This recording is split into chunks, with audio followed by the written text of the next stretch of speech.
My name is Zara, and at 34 years old, I am a crisis management consultant for Fortune 500 companies.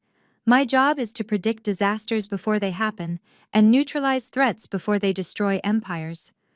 I have spent 10 years protecting CEOs, politicians, and athletes from their own stupidity, but the biggest threat to my own empire was not a market crash or a PR scandal. It was my husband, Darnell. 2 weeks ago, Darnell told me he was flying to a luxury automotive conference in Dubai to secure a contract for his car dealership. He stood in our foyer, kissed me on the forehead, picked up his passport, and walked out the door with a smile that I used to think was charming, but now know was purely manipulative. What he did not know was that I had cloned his phone 3 months ago. I knew he was not going to Dubai. He was going to Turks and Caicos.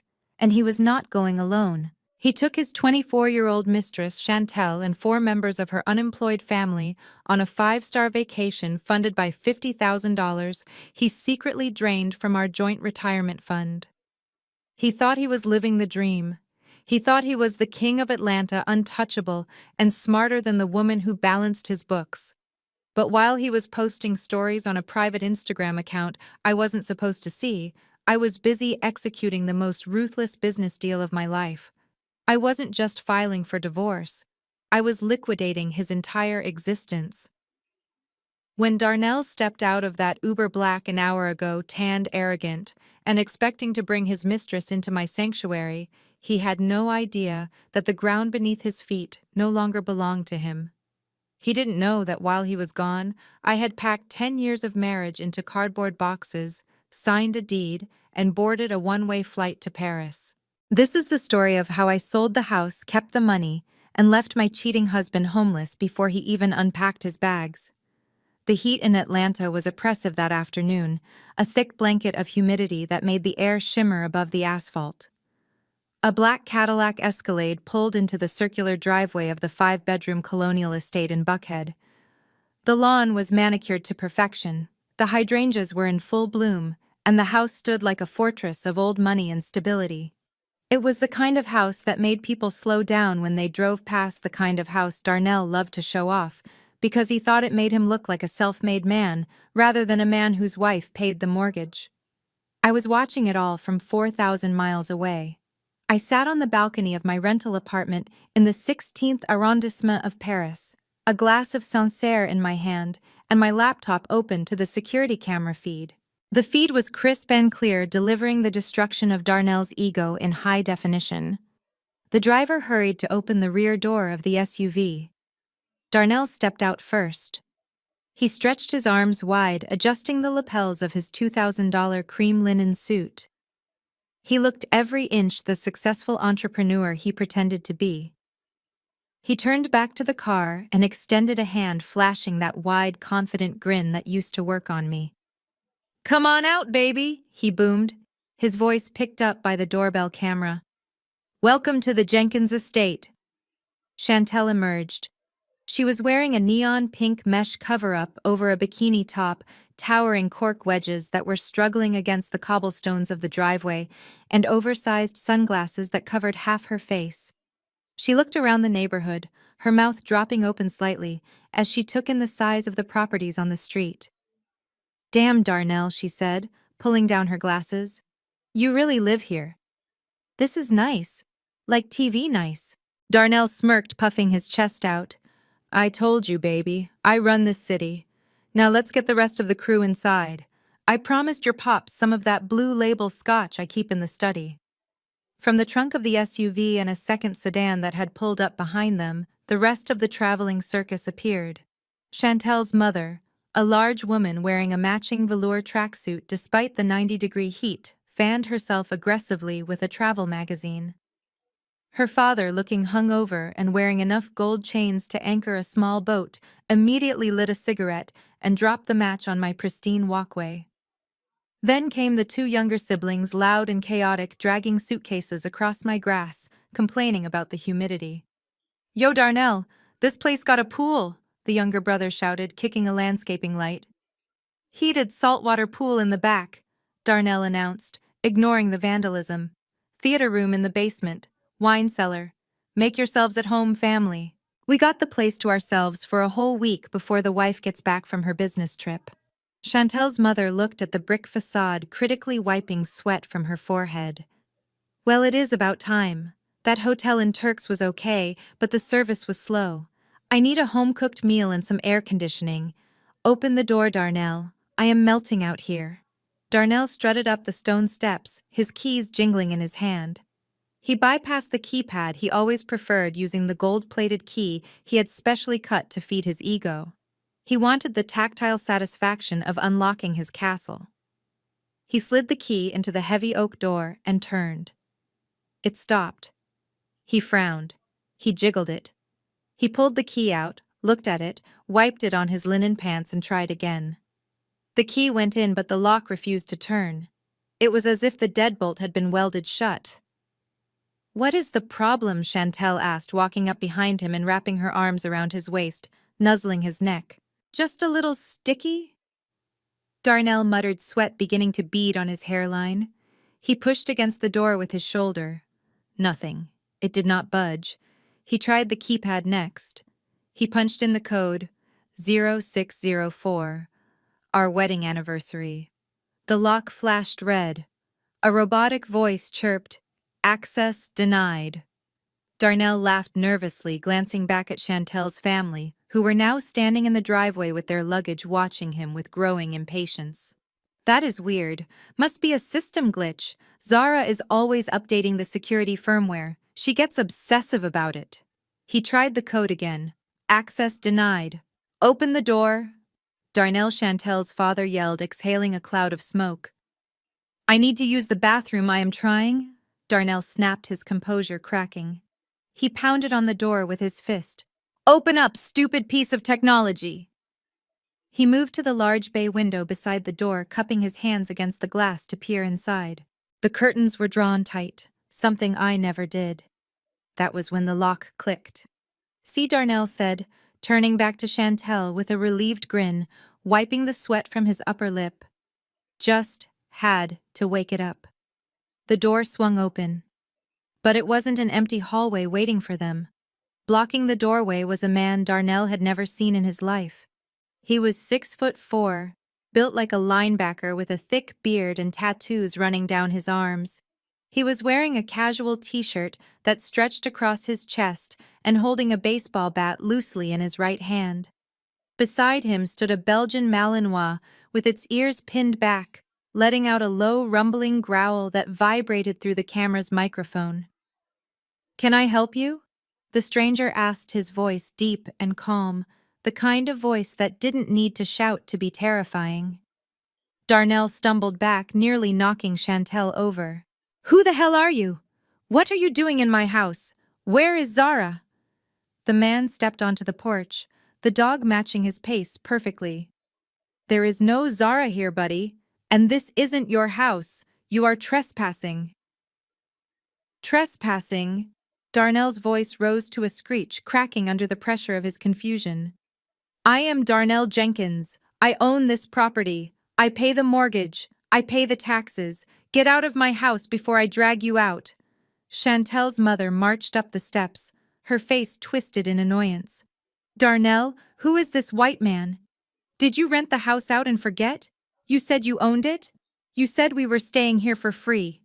"I do own it," Darnell screamed, spinning in a circle, his arms flailing.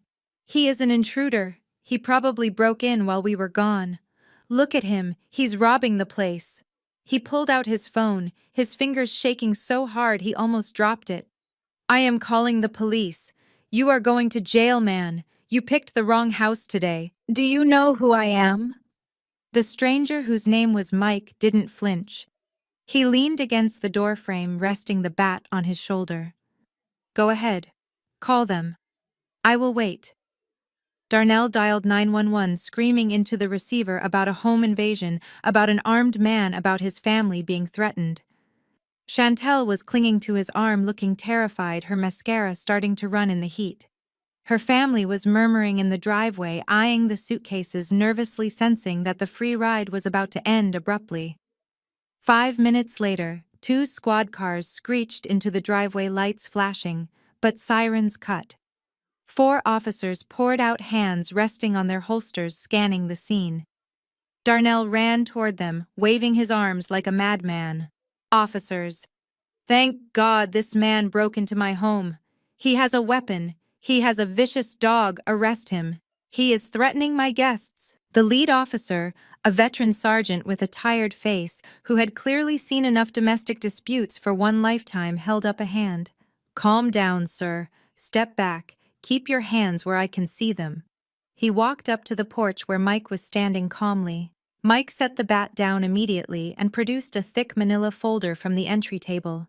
He handed a stack of documents to the sergeant with the practiced ease of someone who had been expecting this. I am the homeowner, Mike said. Closed on the property 10 days ago. I have the deed, the bill of sale, and the transfer of title right here. This guy showed up with a busload of people trying to force the door. My dog alerted me. The sergeant flipped through the paperwork. He checked the dates. He checked the signatures. He looked at the deed, which clearly listed Michael Henderson as the owner. He looked at the closing statement, the wire transfer confirmation, everything. He turned back to Darnell, his expression shifting from caution to skepticism. Sir, do you have proof of ownership? Darnell pulled out his driver's license, thrusting it into the officer's face. Look, my address is right there, 1240 Oakwood Lane. I have lived here for 3 years. I have mail in that mailbox. My suits are in the closet. The sergeant shook his head. A license isn't a deed, son. People move every day and don't update their IDs. This paperwork shows the house was sold on the 15th. The seller is listed as ZJ Holdings, LLC. Darnell froze. The name hit him like a physical blow. ZJ Holdings. I watched the realization hit him in real time on my laptop screen, savoring the moment his brain finally made the connection.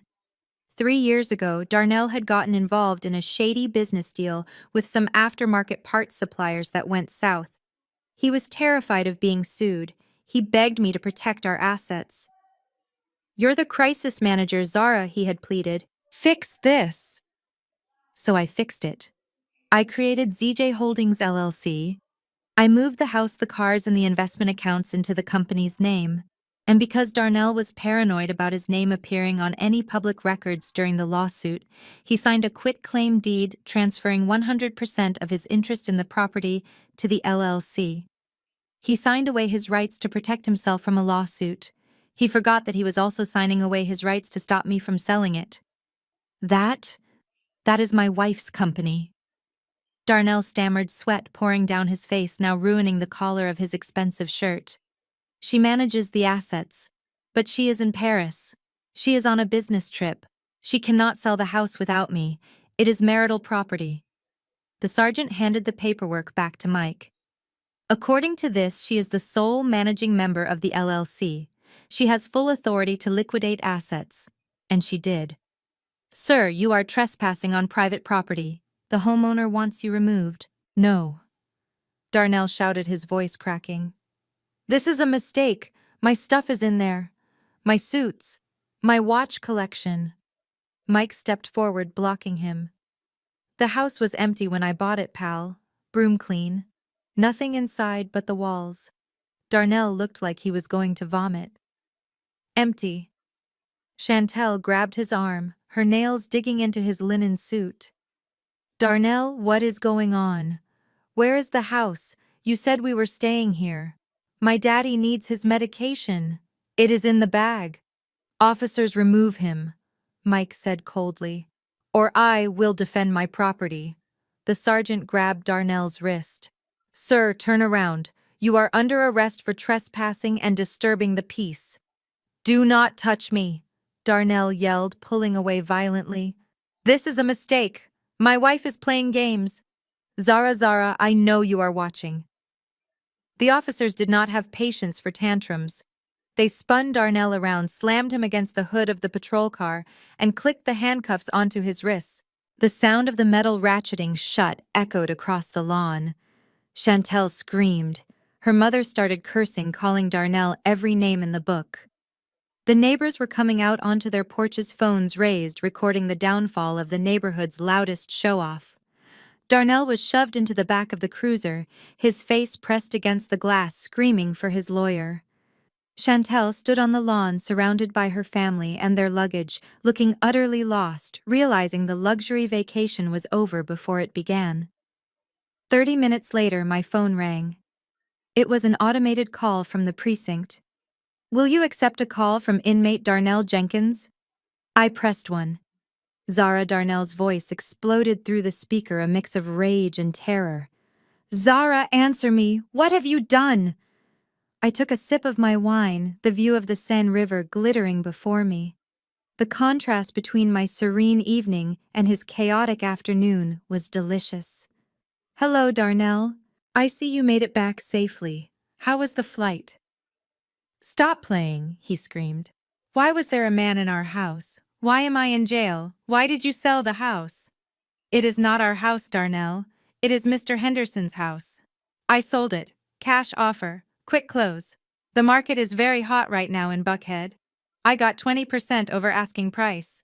You can't do that." "It is fraud.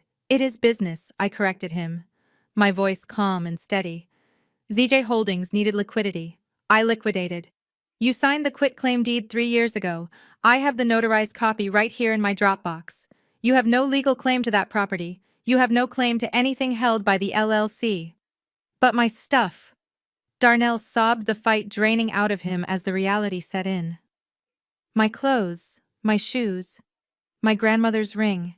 You threw it all away. I am not a monster, Darnell. I hired a moving company.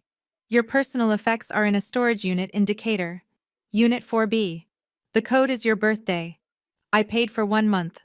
After that, they auction it off. Better hurry." "Why?" he whispered, his voice trembling. "Why would you do this?" "Why?" I laughed, a cold, sharp sound that startled a pigeon on my balcony. "Because you took $50,000 from our retirement fund to take a stripper to Turks and Caicos, Darnell. Did you think I wouldn't find out? Did you think I wouldn't see the withdrawal? Did you think I wouldn't check the flight manifests?" Darnell went silent. Then the excuses started spilling out like sewage. "Zara, baby. It was a mistake. She means nothing to me. I was just stressed. I needed a break. Her family needed help. I was just trying to be a good guy." "A good guy.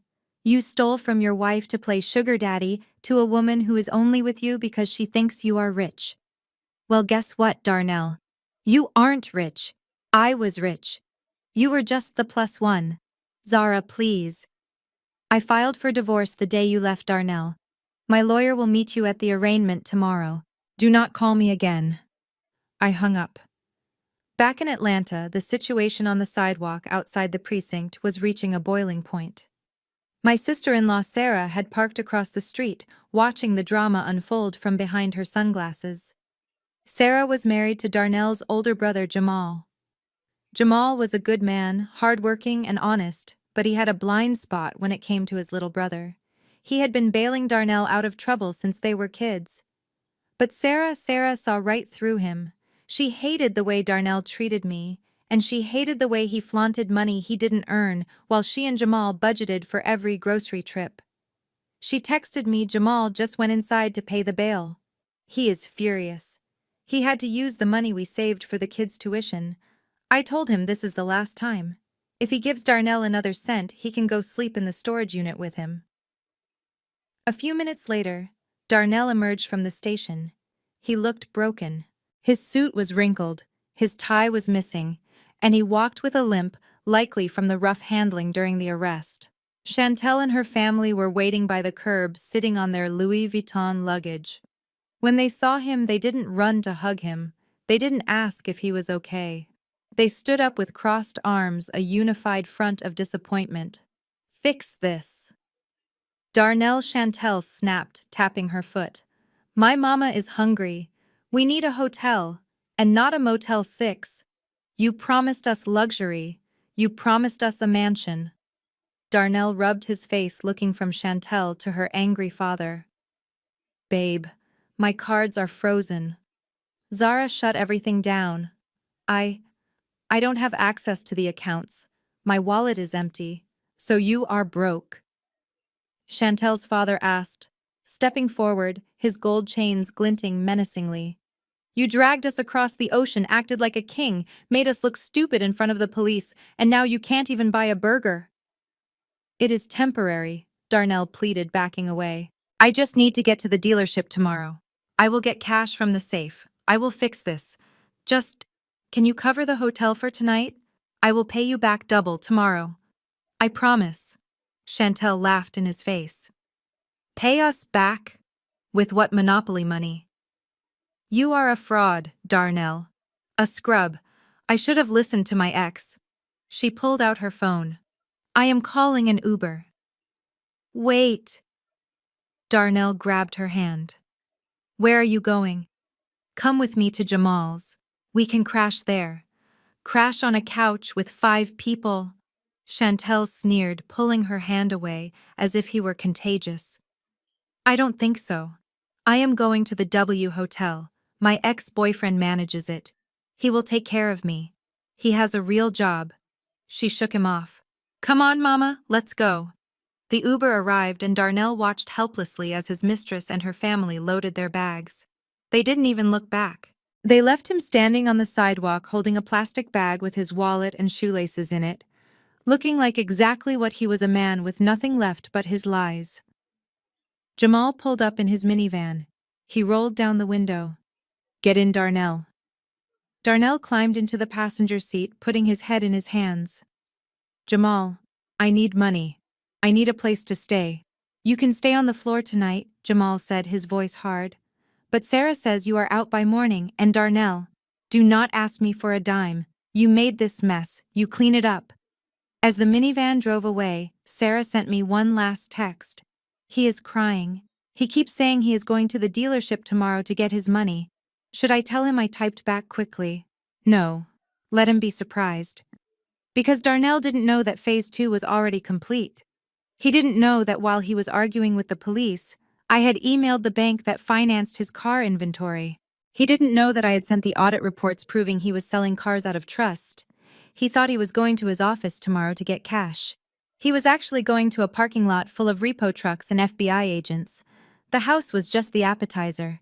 Tomorrow I was going to serve the main course. The morning sun over the Seine was gentle, unlike the harsh humidity of Atlanta, but the files glowing on my laptop screen were radioactive. I sat on the balcony of my rental in the 16th arrondissement, wrapping my silk robe tighter against the morning chill. While Darnell was currently waking up on a lumpy sofa in his brother's basement, probably stiff from a night of tossing and turning, I was reviewing the digital breadcrumbs that had led us here. I did not just wake up one day and decide to sell our home. I am a crisis manager. I do not act on impulse. I act on evidence. And the evidence was stored in a secure cloud folder I had named Project Liquidation. I clicked on the first file. It was a screen recording from 3 months ago. The video showed my phone screen, a notification from our joint investment account. Withdrawal alert, $50,000. I remembered that moment vividly. I was in the kitchen meal prepping for the week, making Darnell's favorite kale and quinoa salad because his doctor said his cholesterol was high. Darnell had walked in smelling of expensive cologne and lies. I played the audio file I had recorded that night. Babe, did you move money from the Vanguard account? My voice asked, calm and steady. Oh, that. Darnell's voice replied, smooth as silk. Yeah, I meant to tell you. I have a lead on a bulk shipment of luxury tires from a supplier in Dubai. It is a cash-heavy deal, Zara, but the return on investment is going to be 40%. I had to move fast.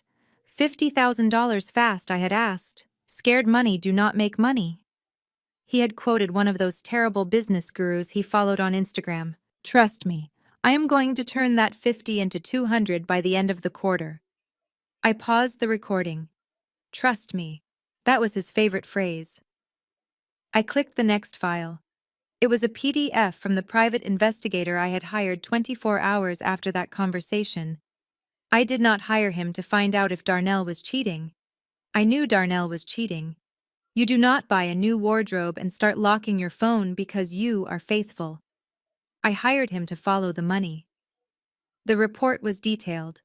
The $50,000 did not go to a tire supplier in Dubai. It went to a travel agent in Buckhead. I scrolled down to the invoice. 5 round-trip tickets on Delta One. Destination Providenciales, Turks and Caicos. The passenger manifest was a slap in the face.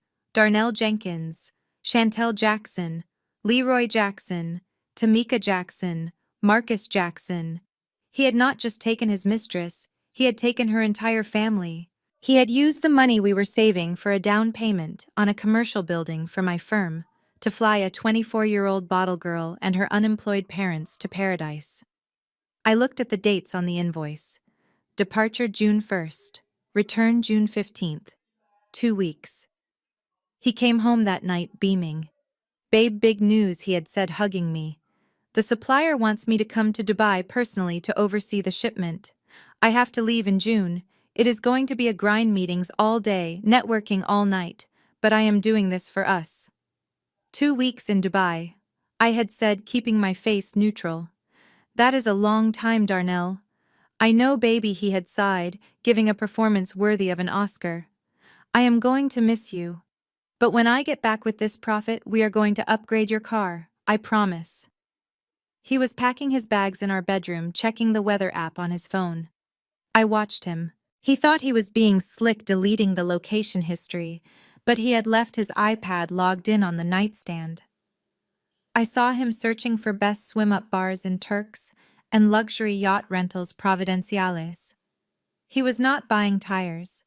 He was buying affection. He was playing the role of the big provider for a woman who only loved him as long as the credit card swiped. Most women would have screamed. Most women would have thrown his clothes on the lawn and set them on fire. I am not most women. I manage risk. And Darnell Jenkins had just become a liability I could no longer afford to carry. I did not cry. I did not confront him. I calculated. If I divorced him while we still owned the house, he would fight for half. He would drag it out in court. He would try to leverage the property to pay his debts. He would stay in the guest room claiming squatters' rights while I paid the bills. But if the house was gone, if the assets were liquidated and the cash was moved into accounts he could not touch, then he had no leverage. I waited until his Uber left for the airport on June 1st. I watched through the window as he loaded his Louis Vuitton luggage I bought him into the trunk. He waved at me, blowing a kiss. "Love you, Zara. I will bring you back some gold from the souks. Safe travels." "Darnell," I had whispered, "don't worry about coming back." As soon as his taillights disappeared around the corner, I picked up my phone. I did not call a friend to cry. I called my real estate broker. "Lisa, it is Zara. I am triggering the clause on the Buckhead property." Lisa knew the drill. ZJ Holdings LLC held the title. Darnell had signed a quitclaim deed 3 years ago when he was being sued by a former partner for selling flood-damaged cars. He had been terrified of losing everything, so he signed the house over to my company to protect it from his creditors. He thought he was hiding his assets. He forgot he was giving them to me. "You want to list it?" Lisa had asked. "No listing," I said. "I want a pocket deal. Cash buyers only. 10-day closing. I will price it 10% under market for speed. Do you have a buyer?" "I have 3, Lisa said. "I can have someone there in an hour." I spent the next 10 days erasing 10 years of my life. I hired a professional packing service. They boxed up the art, the books, the dishes. I sent Darnell's clothes to storage. I sold the furniture to an estate liquidator. On June 10th, Mike Henderson walked in. He was a cash buyer looking for a property for his daughter, but when he saw the location, he decided to keep it for himself. He wired the money the next day. I signed the closing documents on the kitchen island while sipping coffee. I watched the wire hit my corporate account. $850,000. Clean, liquid, mine. I handed Mike the keys and the alarm codes. "Just one thing, Mike," I had said. "My ex-husband might try to come by next week. He thinks he still lives here. He can be dramatic." Mike had cracked his knuckles. "I can handle dramatic. You just enjoy Paris." And I was. I looked back at the screen in Paris. The folder also contained the audit reports on Darnell's dealership. While the house sale was pending, I had my forensic accountant look into Jenkins' luxury auto. I knew business was slow, but I did not know it was criminal. Darnell had taken out floor plan loans used to buy inventory for cars he had already sold. He was floating the titles, meaning he sold a car to a customer but did not pay back the bank, so he could keep the cash to fund his lifestyle, including $50,000 vacations. It is called selling out of trust. It is a felony. He was sitting on a time bomb. If the bank did a lot check and found the cars missing, he would go to prison. I could have warned him. I could have bailed him out again like I did with the flood cars. But then I looked at the picture the private investigator had sent me from Turks. It was Darnell and Chantel on a yacht. He was holding a glass of champagne. She was wearing a diamond necklace. A necklace that cost exactly $4,000. I checked my credit card statement. There it was. Cartier, Nassau. He had bought it with my card. That was the moment the last drop of empathy evaporated. I closed the folder on my laptop. The past was documented. The assets were secured. The house was sold. But the dealership. That was the finale. I picked up my phone and opened my email drafts. There was one email sitting there ready to send. To First City Bank, Commercial Lending Division, subject audit discrepancies, Jenkins Luxury Auto Attachments, VIN audit log.pdf sales records June, XLSX, to whom it may concern. As the former bookkeeper for Jenkins Luxury Auto, I am writing to report significant irregularities in the floor plan financing. I hovered my finger over the send button. Darnell was waking up right about now in Atlanta, probably thinking he could just go to the office, grab some cash from the safe, and get a hotel for his mistress. He thought the house was the worst thing that could happen to him. He was wrong. I pressed send. Then I stood up, smoothed my silk robe, and walked back into the Parisian morning. The show was just getting started. While I was enjoying the crisp morning air in Paris, my sister-in-law Sarah was enduring a personal hell in the suburbs of Atlanta. Sarah is a woman who color coordinates her spice rack and considers a throw pillow out of place to be a domestic emergency.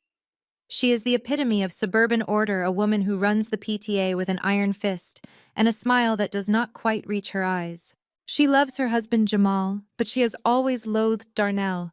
She saw him for exactly what he was, a leech in a luxury suit. And tonight, that leech was bringing an entire infestation into her sanctuary. The minivan pulled into Sarah's driveway at 10 o'clock at night. The headlights cut through the darkness, illuminating the perfectly manicured lawn that Sarah paid a landscaping crew $300 a month to maintain. Inside the house, Sarah was standing by the window holding a glass of Pinot Grigio like it was a weapon. She had already texted me 3 times. "They are here.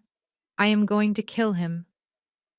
I watched the scene unfold through Sarah's detailed play-by-play and the audio clips she sent me later. The sliding door of the minivan opened and out spilled the consequences of Darnell's bad decisions. Chantel stepped onto the driveway looking like a neon sign in a library. Her heels clicked loudly on the pavement as she dragged her suitcase toward the front door. Behind her came her mother, who was loudly complaining about the lack of legroom in Jamal's car, and her father, who lit another cigarette before he even stepped off the grass. Sarah opened the front door before they could ring the bell. She was wearing a beige cashmere cardigan and an expression of polite hostility. Jamal walked up the steps first, looking like a man marching to the gallows. "Baby, I am so sorry," Jamal started, his hands raised in surrender. "It is just for one night, just until Darnell figures something out." Sarah did not look at her husband. She looked past him at Darnell, who was trudging up the walkway with his head down, and at the entourage behind him. One night, Sarah said, her voice crisp and cold, "And they sleep in the basement. No one goes upstairs. No one touches the white sofa." Chantel pushed past Darnell, dragging her suitcase up the steps. "Excuse me," she said, looking Sarah up and down. "The basement. Darnell said we were staying with family. I am not sleeping in the basement. I have allergies. Sarah smiled. It was a terrifying smile. You are not family, sweetie. You are the reason my brother-in-law is homeless. You can sleep in the basement, or you can sleep on the street. Those are the options. Chantel huffed, turning to Darnell. Darnell, handle this. Your sister-in-law is being rude. Darnell looked between the two women. He knew better than to fight Sarah. Sarah was the one who balanced Jamal's checkbook. Sarah was the one who remembered every birthday. Sarah was the one who had convinced Jamal to stop lending Darnell money 5 years ago until Darnell cried and guilted him back into it. Just for tonight, babe, Darnell whispered to Chantel. We will get a hotel tomorrow. I promise. They filed into the house like a natural disaster. Chantel's mother dragged her suitcase over the hardwood floor, leaving a black scuff mark that I knew Sarah was already mentally calculating the cost to remove. The younger siblings immediately ran into the kitchen, opening the refrigerator without asking. Yo, you got any soda? The brother asked, pulling out a pitcher of filtered water and sniffing it suspiciously. We have tap water, Sarah said, closing the refrigerator door firmly. And coasters. Use them. The living room descended into chaos. Chantel's father sat in Jamal's recliner, fully reclining it and turning on the television to a volume that shook the walls. Chantel's mother began unpacking her toiletries on the coffee table, spreading out bottles of lotion and hairspray on top of Sarah's Architectural Digest magazines. Darnell sat on the edge of the ottoman, his head in his hands. He looked small. The swagger was gone. The linen suit was wrinkled and stained with grass from his arrest. Sarah walked into the kitchen and pulled out her phone. She did not call the police. She did something far more damaging. She opened the group chat for the First Baptist Church Women's Auxiliary. Sarah knew her audience. These were women who thrived on gossip disguised as prayer requests. They lived for the downfall of the arrogant, and Darnell had strutted through enough church picnics acting like he owned the place for them to dislike him intensely. Sarah typed quickly. Sisters, please pray for my husband Jamal. His brother Darnell has fallen on hard times. He has been led astray by sin and bad company. He is currently in my living room with his mistress and her family because his wife finally threw him out. The police were involved. It is a dark time for the Jenkins family. Please pray for clarity and for Darnell to repent for his adultery. She hit send. Then she opened Facebook. She started a live stream, but she positioned the phone casually propped up against a fruit bowl on the kitchen island, so it looked accidental. The angle perfectly captured the living room. It caught Chantel screaming at Darnell.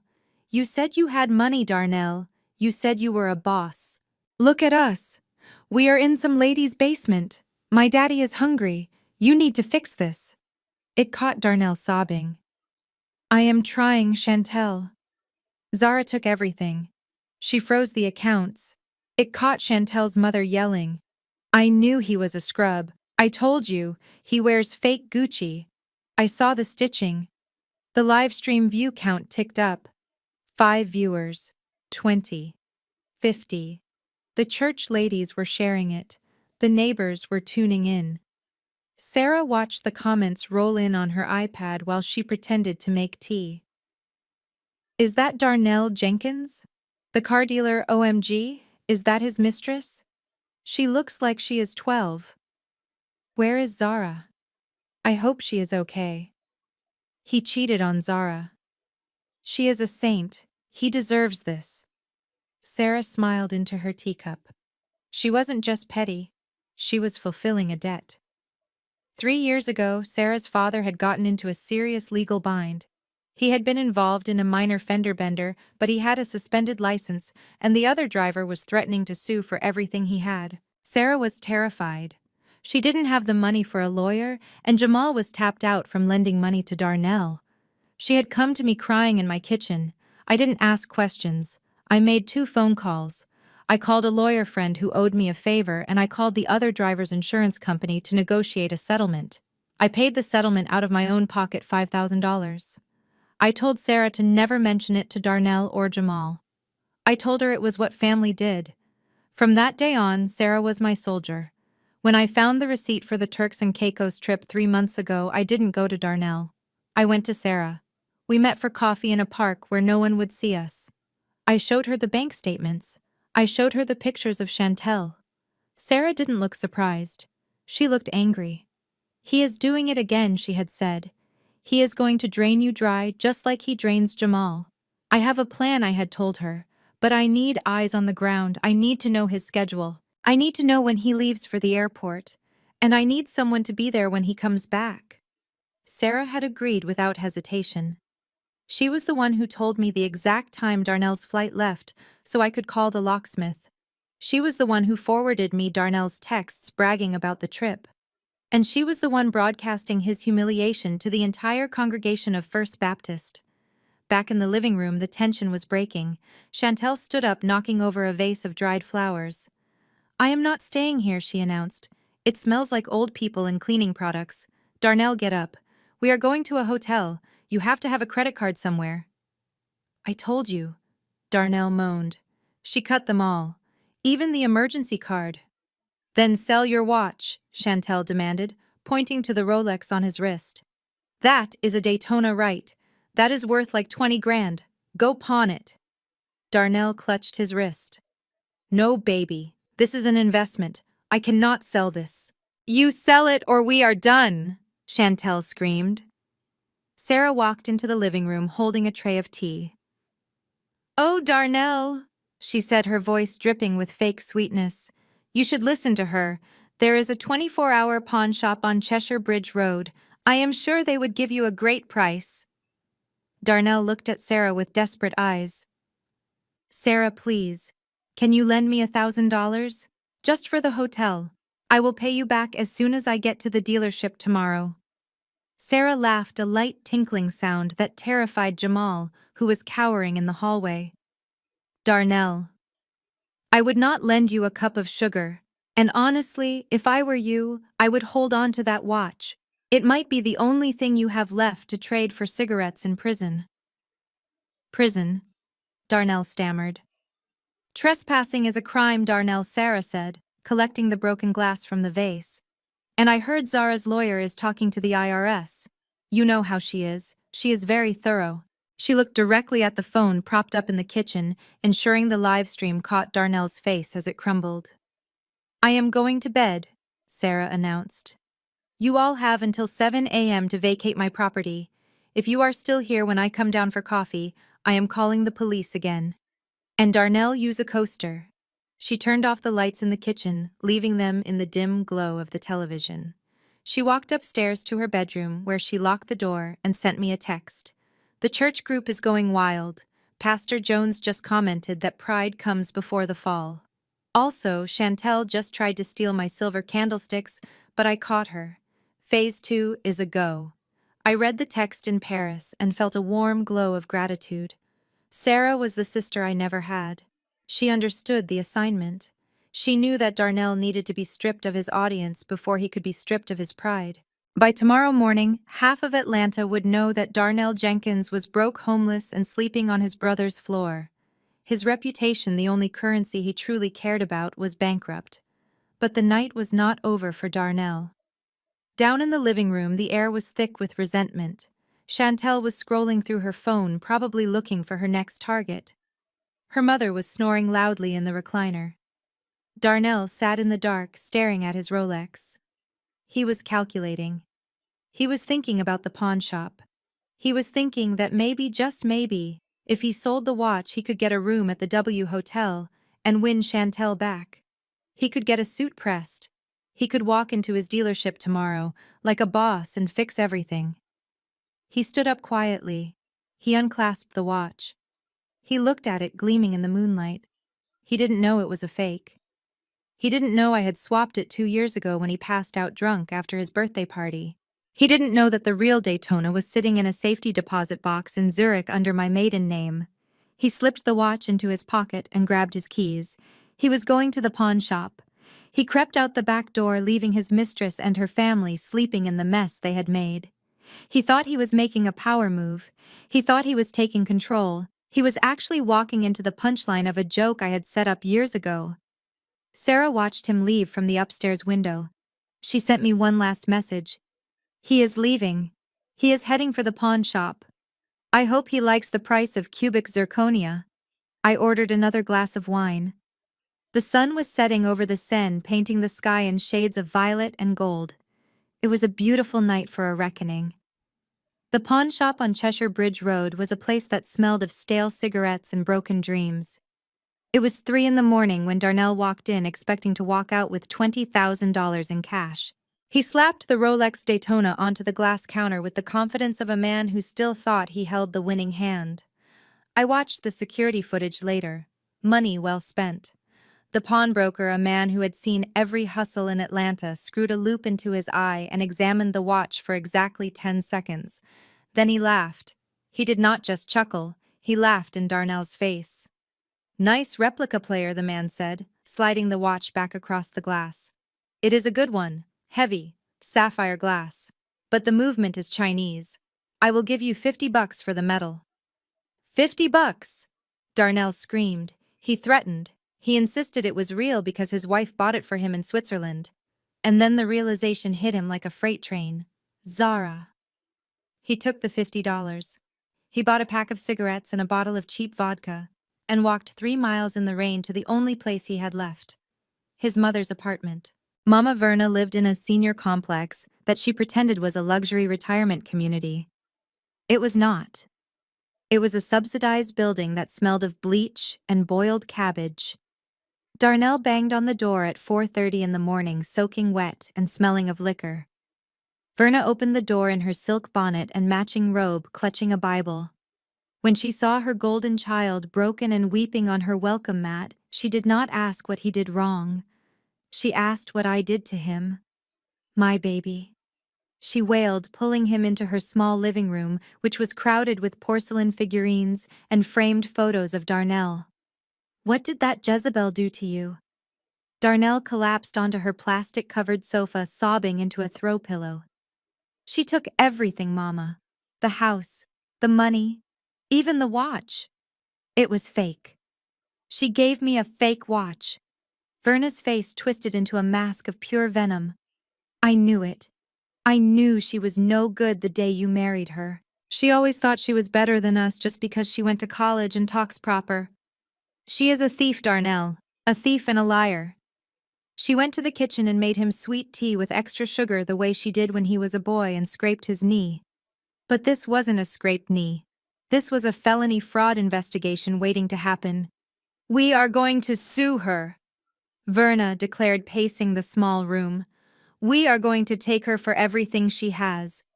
Alimony, emotional distress. That house belongs to you. You are the man. You are the head of the household. I have no money for a lawyer, Mama Darnell whimpered. I have $50. We don't need money right now. Verna insisted, her eyes gleaming with a dangerous delusion. You have the dealership. You have the inventory. Tomorrow morning you go down there and you empty the safe. You sell a couple of those cars for cash. Under the table. Who is going to know? Darnell sat up, wiping his nose. You think so? I know so, she said. You built that business. It is yours. Zara just did the paperwork. You are the face. You go there, you take what is yours, and we will hire the sharkest lawyer in Atlanta. We will make her pay. Then Verna did something that revealed the true depth of her own precarious situation. She sat down next to him and lowered her voice. And baby, when you get that cash, I need you to help me out. They raised the rent again, and I put a little too much on the credit card for that cruise I took with the church ladies. I need about $5,000. Even at his lowest, Darnell realized the truth. His mother wasn't his savior. She was another dependent. She had drained him for years, using guilt and flattery to fund a lifestyle she couldn't afford. She didn't care that he was broken. She cared that her cash cow had stopped producing milk. I will get it. Mama Darnell promised, his ego inflating just enough to mask the despair. I will go to the lot first thing in the morning. I will get the cash. We will fix this. He fell asleep on her couch, dreaming of revenge. He dreamed of walking into the dealership, taking stacks of $100 bills from the floor safe and hiring a lawyer who would make me crawl. He woke up at 8 a.m. to the smell of bacon and false hope. Verna ironed his linen suit, trying to steam out the wrinkles of his failure. She adjusted his collar and kissed his cheek. "Go get our money, baby," she whispered. "Show her who the boss is." Darnell walked out of that apartment building feeling like a king again. He caught the bus downtown, ignoring the stares of the other passengers. He told himself it was temporary, just a minor setback. He was Darnell Jenkins, he always landed on his feet. He got off the bus a block away from the dealership. He adjusted his cuffs. He put on his sunglasses. He rehearsed what he would say to his staff. Minor hiccup with the bank folks. Business as usual. He turned the corner, ready to strut onto his lot. He stopped. He blinked. He took off his sunglasses and rubbed his eyes. The lot was empty. Not just closed. Empty.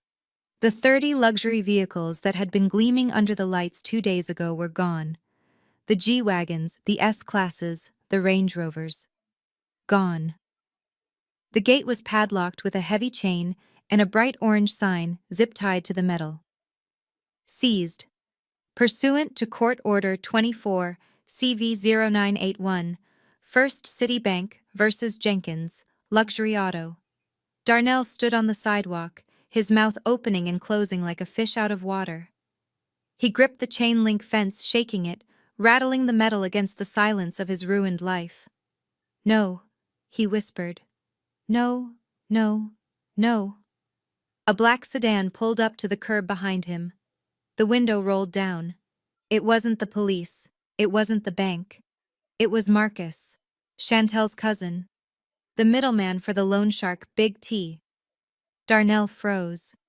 He didn't turn around. He just felt the cold sweat trickle down his spine. "Yo, D." Marcus's voice was smooth and terrifying. "Big T is looking for you. He heard you had a nice vacation. He wants to know where his interest payment is." Darnell didn't answer. He looked at the empty lot. He looked at the orange sign. He looked at the bus stop down the street. And then Darnell Jenkins, the man who thought he was a king, ran. He ran past his empty kingdom, his loafers slapping against the concrete, running from the debt he could never pay. The bus ride to downtown Atlanta was a 45-minute humiliation for Darnell Jenkins. He sat in the back, squeezed between a teenager playing loud music and an elderly woman clutching a bag of groceries, trying to make himself as small as possible in his wrinkled cream linen suit. This was a man who hadn't flown commercial in 3 years, let alone taken public transit.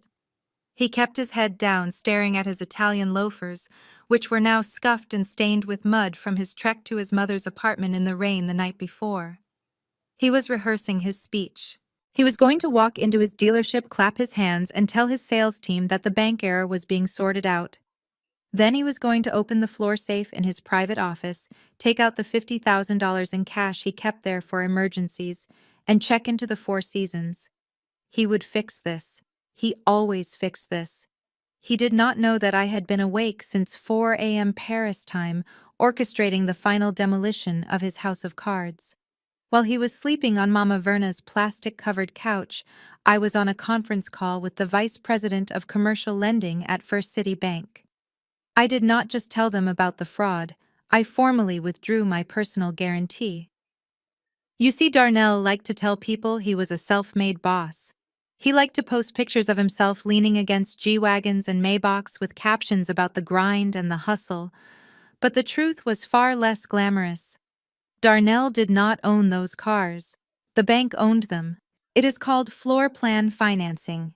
The bank fronts the money to buy the inventory, and when a car sells, you pay the bank back plus interest. To get that line of credit, you need collateral. You need a guarantor with a pristine credit score and substantial assets. Darnell had a credit score of 580 and a history of defaulted loans. I had an 850 credit score and a portfolio of real estate assets. I was the guarantor. I was the co-signer. I was the silent partner who made Jenkins Luxury Auto exist. Without my signature, Darnell was just a man standing in a parking lot. When Darnell finally got off the bus, he adjusted his jacket, put on his sunglasses, and tried to summon the swagger of the man he used to be. He turned the corner onto Peachtree Street, expecting to see his empire gleaming in the morning sun. He expected to see the detail guys washing the Range Rovers. He expected to see his sales manager Rico smoking a cigarette by the entrance. Instead, he saw a chain-link fence. He stopped walking. He took off his sunglasses. He blinked, trying to make the image in front of him make sense. The lot was empty. Not just closed for the morning. Empty. The 30 luxury vehicles that had been sitting there 48 hours ago were gone. The pavement was bare except for oil stains and a few discarded flyers. The flags that usually snapped in the wind were taken down. The open sign was gone. Panic, cold and sharp, pierced through his chest. He ran to the gate, gripping the cold metal links. There was a padlock on it, a heavy industrial padlock that he did not have a key for. Zip-tied to the fence was a bright orange notice. Seized. Property of First City Bank. No. Darnell whispered, his voice shaking. No, this is a mistake. He pulled out his phone and dialed Rico. It went straight to voicemail. He dialed his finance manager. Blocked. He dialed the front desk. The number you have reached is no longer in service. He rattled the gate, screaming, Hey, is anybody in there? Open up. It is Darnell. A man in a gray uniform walked out of the showroom building. He was carrying a box of files. It was not one of Darnell's employees. It was a liquidator. Hey, Darnell shouted. What are you doing with my files? Open this gate. The man walked over to the fence, his expression bored. He had seen 100 Darnells before, men who thought they were players until the music stopped. Mr. Jenkins, I presume, the man said, shifting the box to his hip. You need to step back from the perimeter. Where are my cars? Darnell demanded, his voice cracking. I have customers coming. I have deposits on those cars.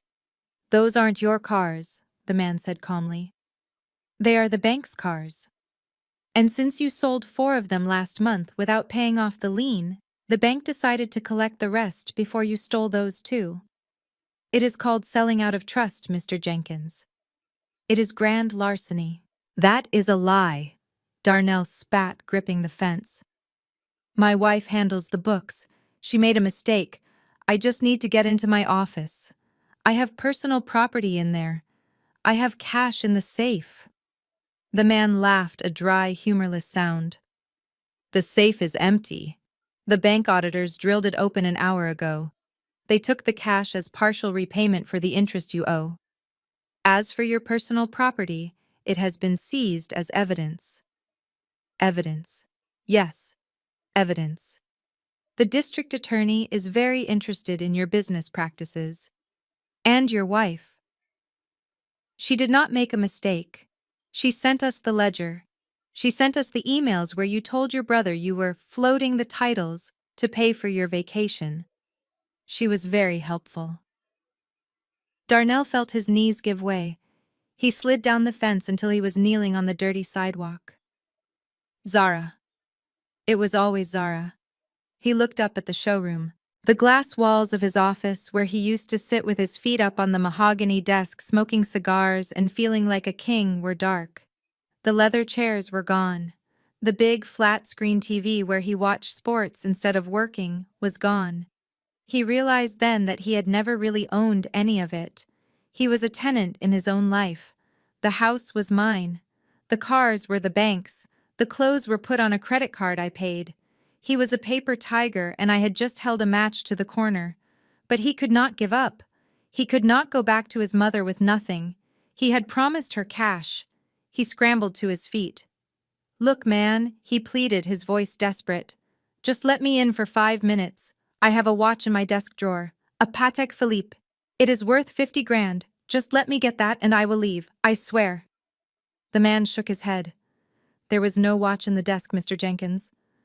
There was a box of cigars, a half-empty bottle of Hennessy, and a stack of overdue notices. If you had a $50,000 watch, you probably pawned it already. Now leave before I call the cops. You are violating the restraining order the bank filed this morning.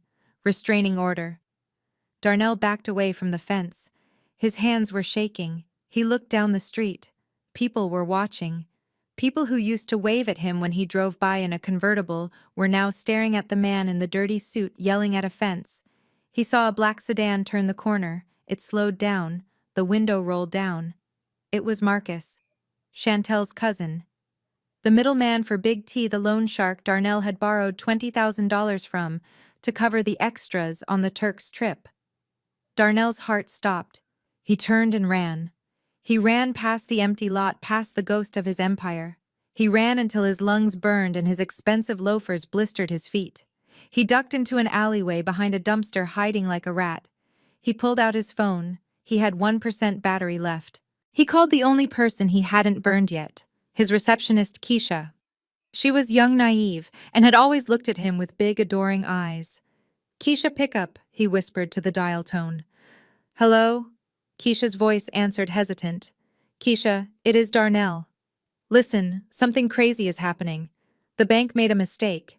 I need you to do me a favor. Do you still have the keys to the overflow lot?" "The one on 10th Street. There was a long silence. "Mr. Jenkins," Keisha said, her voice cold. "I quit. Mrs. Jenkins called me yesterday. She told me you were using my notary stamp to forge signatures on loan documents. She told me I could lose my license and go to jail if I didn't cooperate with the police. I already gave them my statement. Do not call me again." The line went dead. Darnell stared at the phone as the screen went black. Dead battery. He sat in the alleyway, the smell of garbage surrounding him. He had no money, no car, no phone, no wife, no mistress, no business. He was Darnell Jenkins, the CEO of nothing. And back in Paris, I was just finishing my lunch. I checked my email, a notification from the bank. Asset liquidation complete. Guarantor released. I smiled. I had not just divorced him. I had repossessed him. The man who treated me like an option was now learning what it felt like to have zero equity. But I wasn't done. There was one more layer to peel back. Darnell thought his social status was the only thing he had left. He thought he could still charm his way into the clubs, still talk his way into VIP sections, still pretend he was somebody. He didn't know that I had already spoken to the event planners, the club promoters, and the restaurant owners of Atlanta. I had forwarded them the police report. I had sent them the bounce checks he had written.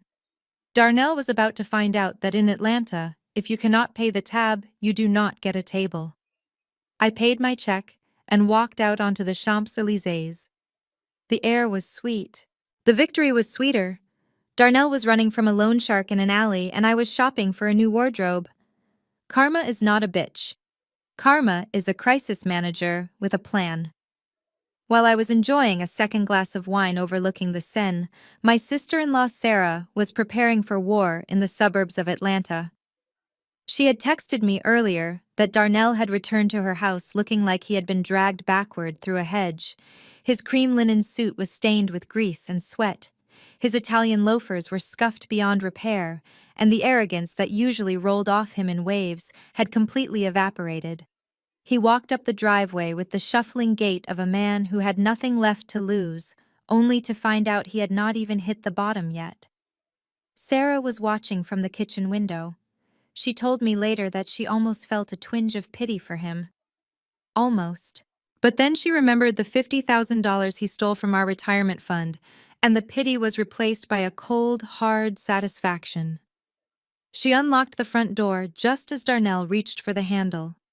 He stepped inside the air conditioning, hitting him like a physical blow. The living room was exactly as he had left it that morning, only the tension was thicker.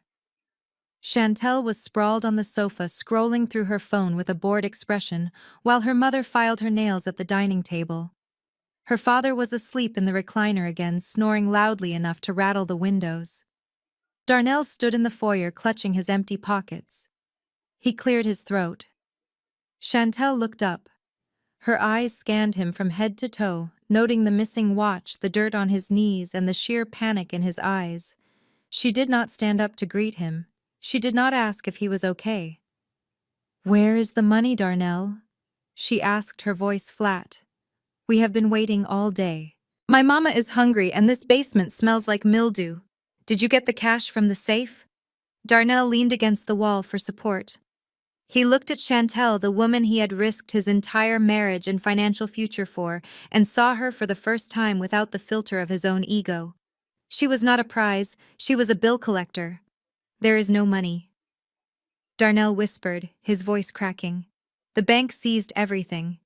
The dealership is gone, Chantel. They locked the gates. They took the cars. The room went deadly silent. Even Chantel's father seemed to wake up, sensing the shift in the atmosphere. Chantel stood up slowly. Her acrylic nails clicked against the screen of her phone as she set it down on the coffee table. Gone, she repeated. What do you mean, gone? Seized, Darnell said, tears welling in his eyes. Zara. She told the bank about the loans. She ruined me. I have nothing. I cannot pay for a hotel. I cannot pay for a flight. I cannot even buy you dinner.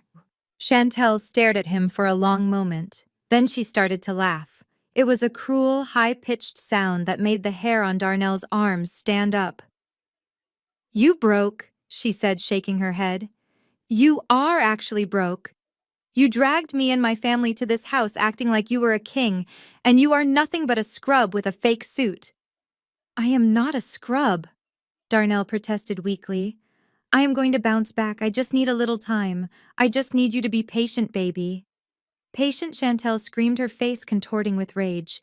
I wasted 6 months on you, Darnell. 6 months of listening to you brag about your cars and your money. I could have been with a rapper. I could have been with an athlete. But I chose you because you said you were stable. And now look at us. We are homeless in Atlanta. Because you were too stupid to know your wife was playing you. Chantel's mother stood up, slamming her nail file onto the table. I told you he was no good, she boomed. I told you he had shifty eyes. Now we are stuck here with no way home. Who is going to pay for our tickets back to Detroit? Who is going to pay for my emotional distress? This is a trauma, Darnell. You have traumatized my family. We need compensation. Chantel's father added, standing up and hitching up his track pants. You promised us a vacation. You promised us luxury. You owe us. I don't have anything, Darnell pleaded, holding up his empty hands. Look at me. I have nothing. Chantel's eyes narrowed. She looked at the Louis Vuitton luggage stacked in the corner of the room. The luggage Darnell had packed for the trip. The luggage filled with the designer clothes and shoes I had bought him over the last 5 years. You have that? She said, pointing to the bags. Darnell stepped in front of his suitcases. No. Chantel, please. These are my clothes. This is all I have left. You owe me for my time, Chantel hissed. Grab the bags, Mama. It was like watching a pack of hyenas descend on a wounded gazelle. Chantel's mother lunged forward, shoving Darnell aside with surprising strength. She grabbed the largest suitcase and unzipped it, dumping the contents onto Sarah's hardwood floor. Silk shirts, cashmere sweaters, and designer denim spilled out in a heap. Grab the shoes, Chantel ordered, kicking through the pile. Get the red bottoms. Get the Balenciagas. We can sell those on Poshmark. No, Darnell screamed, trying to gather his clothes. Stop it. Those are mine. Zara bought those for me. Zara is not here to save you. Baby. Chantel laughed, picking up a pair of Christian Louboutin loafers and inspecting the soles. These are barely worn. That is $600 right there. Put them in my bag, Mama. They moved with terrifying efficiency. Chantel's brother grabbed the belts, stripping a Gucci buckle from a pair of pants. Her sister started stuffing Darnell's silk ties into her backpack. They were stripping him of his identity piece by piece. The suits he wore to feel powerful. The shoes he wore to feel tall. The accessories he used to signal his status. All of it was being looted by the very people he had tried to impress. Darnell was on his knees, clutching a single dress shirt, crying openly now. Please, he sobbed. Please leave me something. I am your man, Chantel. I love you. Love does not pay the bills, Chantel said coldly, zipping up her own suitcase, which was now bulging with his belongings. You should have thought about that before you went broke. Sarah had been watching from the kitchen doorway, her arms crossed. She had let it happen. She told me later that she felt it was biblical justice. Darnell had spent years valuing things over people, valuing flash over substance. Now the things were being taken by the people he had valued most. But then Chantel's mother made a mistake. She had finished raiding Darnell's luggage and was looking around the room for anything else of value. Her greedy eyes landed on the dining room hutch. Sarah's hutch. Inside was a set of antique sterling silver flatware that Sarah had inherited from her grandmother. It was the one thing in the house that Sarah truly cherished. Chantel's mother walked over to the hutch and opened the drawer. "Nice silver," she muttered. "This ought to cover the airfare." She reached in and grabbed a handful of forks. That was when Sarah moved. Sarah is 5'4" and weighs 120 pounds soaking wet. Chantel's mother was easily twice her size. It did not matter. Sarah crossed the room in 2 strides. She grabbed Chantel's mother by the wrist, her fingers digging into the soft flesh. "Put it back," Sarah said, her voice low and dangerous. Chantel's mother tried to jerk her hand away, but Sarah held on. "Excuse me, white girl. You better get your hands off me. This is compensation. Your brother-in-law owes us." "My brother-in-law owes you nothing but an apology for his bad taste," Sarah hissed. "And you are not stealing my grandmother's silver. Put it back." Chantel saw the commotion and rushed over. "Don't you touch my mama!" she screamed, raising her hand to shove Sarah. Sarah did not flinch. She used her free hand to grab a heavy crystal vase from the table and smashed it against the wall, shattering it into 1,000 pieces. The sound was like a gunshot. Everyone froze. Chantel stopped mid-shove. Her mother dropped the forks. Darnell stopped crying. "Get out!" Sarah screamed, and for the first time her suburban veneer cracked completely, revealing the rage beneath. "Get out of my house, all of you! You can't kick us out!" Chantel yelled, recovering her bravado. "We have rights. We are guests." "You are intruders," Sarah shouted, pointing the jagged neck of the broken vase at them. "And I called the police 10 minutes ago. They are on their way. And this time, Darnell, I am pressing charges too. I am pressing charges for theft, for destruction of property, and for assault." The word police broke the spell. Chantel's family knew the risks. They knew that 5 black strangers in a wealthy suburban neighborhood with a white woman screaming about theft was a scenario that did not end well for them. "Let's go," Mama Chantel said, grabbing her bag. "This B word is crazy. We are taking the stuff," though her mother insisted, clutching the bag filled with Darnell's shoes. "Take it," Sarah yelled. "Take his trash. Just get out of my house." They scrambled for the door, dragging their luggage and Darnell's stolen wardrobe with them. Chantel paused at the threshold, looking back at Darnell, who was still kneeling on the floor, surrounded by the few empty hangers they had left behind. "You are pathetic, Darnell," she spat. "Do not ever contact me again." She slammed the door so hard the pictures on the wall rattled. Silence descended on the house. Heavy, suffocating silence. Darnell looked around the room. His clothes were gone. His mistress was gone. His dignity was gone. He looked up at Sarah. Sarah was trembling, her chest heaving as she gripped the broken vase. She looked down at him with a mixture of disgust and exhaustion. "Sarah," Darnell whispered, "I am sorry." Sarah did not soften. She did not offer him comfort. She walked to the front door and opened it again. "Get out, Darnell." Darnell blinked, confused. "But they took my clothes. I have nowhere to go." Jamal is at work," Sarah lied smoothly. "And I am done. I am done with the drama, Darnell. I am done with the disrespect. You brought those people into my home. You let them steal from me. You sat there and watched while they looted my house because you were too weak to stop them. You are not a man, Darnell. You are a liability." "But Sarah—" "Out!" Sarah screamed, pointing to the driveway. "Go chase your girlfriend. Go sleep under a bridge. I do not care. But you are not staying here." Darnell stood up shakily. He was wearing the same wrinkled linen suit he had been wearing for 2 days. He had no shoes because Chantel's brother had taken them right off his feet while he was crying. He walked to the door in his socks. He stepped out onto the porch. Sarah slammed the door behind him and threw the deadbolt. Darnell stood on the welcome mat, shivering in the humid afternoon heat. He looked down the street. He could see the taillights of the taxi Chantel had called disappearing around the corner. They had his clothes, they had his shoes, they had his watch. He checked his pockets. He had his phone, which was dead, and his wallet, which was empty. He walked down the driveway, his socks snagging on the asphalt. He sat on the curb next to the mailbox. He put his head in his hands and waited. He didn't know what he was waiting for. Maybe for Jamal to come home. Maybe for his mother to call. Maybe for the earth to open up and swallow him whole.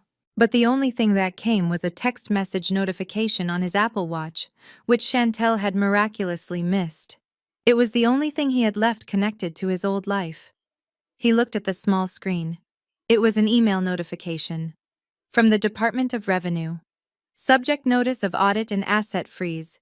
Jenkins Luxury Auto. Darnell laughed. A dry, broken sound that sounded like a car engine trying to turn over on a dead battery. He sat there on the curb in his socks, laughing, while the suburban sprinklers hissed to life around him, soaking him in water he couldn't even feel. He thought he had lost everything when Chantel walked out the door. But as he read the preview of the email, he realized the looting had just been the halftime show. The government was coming, and unlike Chantel, they didn't want his shoes. They wanted his freedom. The law offices of Sterling and Vance were located on the 42nd floor of a glass tower in downtown Atlanta. It was the kind of place where the carpet was so thick it silenced your footsteps, and the air conditioning was set to a temperature that whispered old money. Darnell Jenkins and his mother Verna did not look like they belonged there. Darnell was still wearing the cream linen suit he had been arrested in 3 days ago. It was wrinkled, stained with grass and sweat, and missing a button.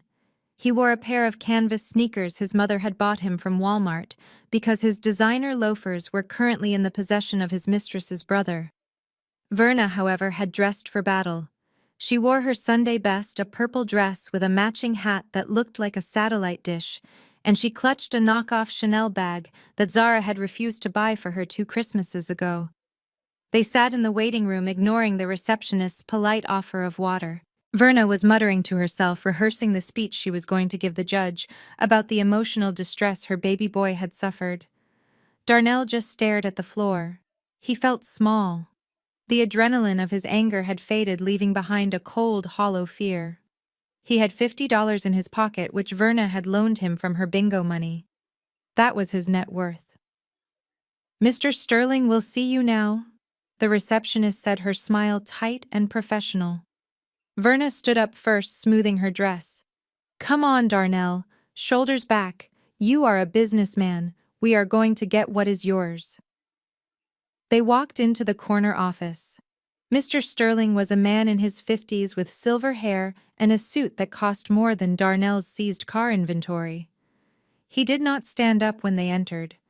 He sat behind a desk that looked like it was carved from a single redwood tree, reading a file. "Sit," he said without looking up. Verna bristled. "Excuse me, we are paying clients. Or we will be once we get our settlement. We expect some respect.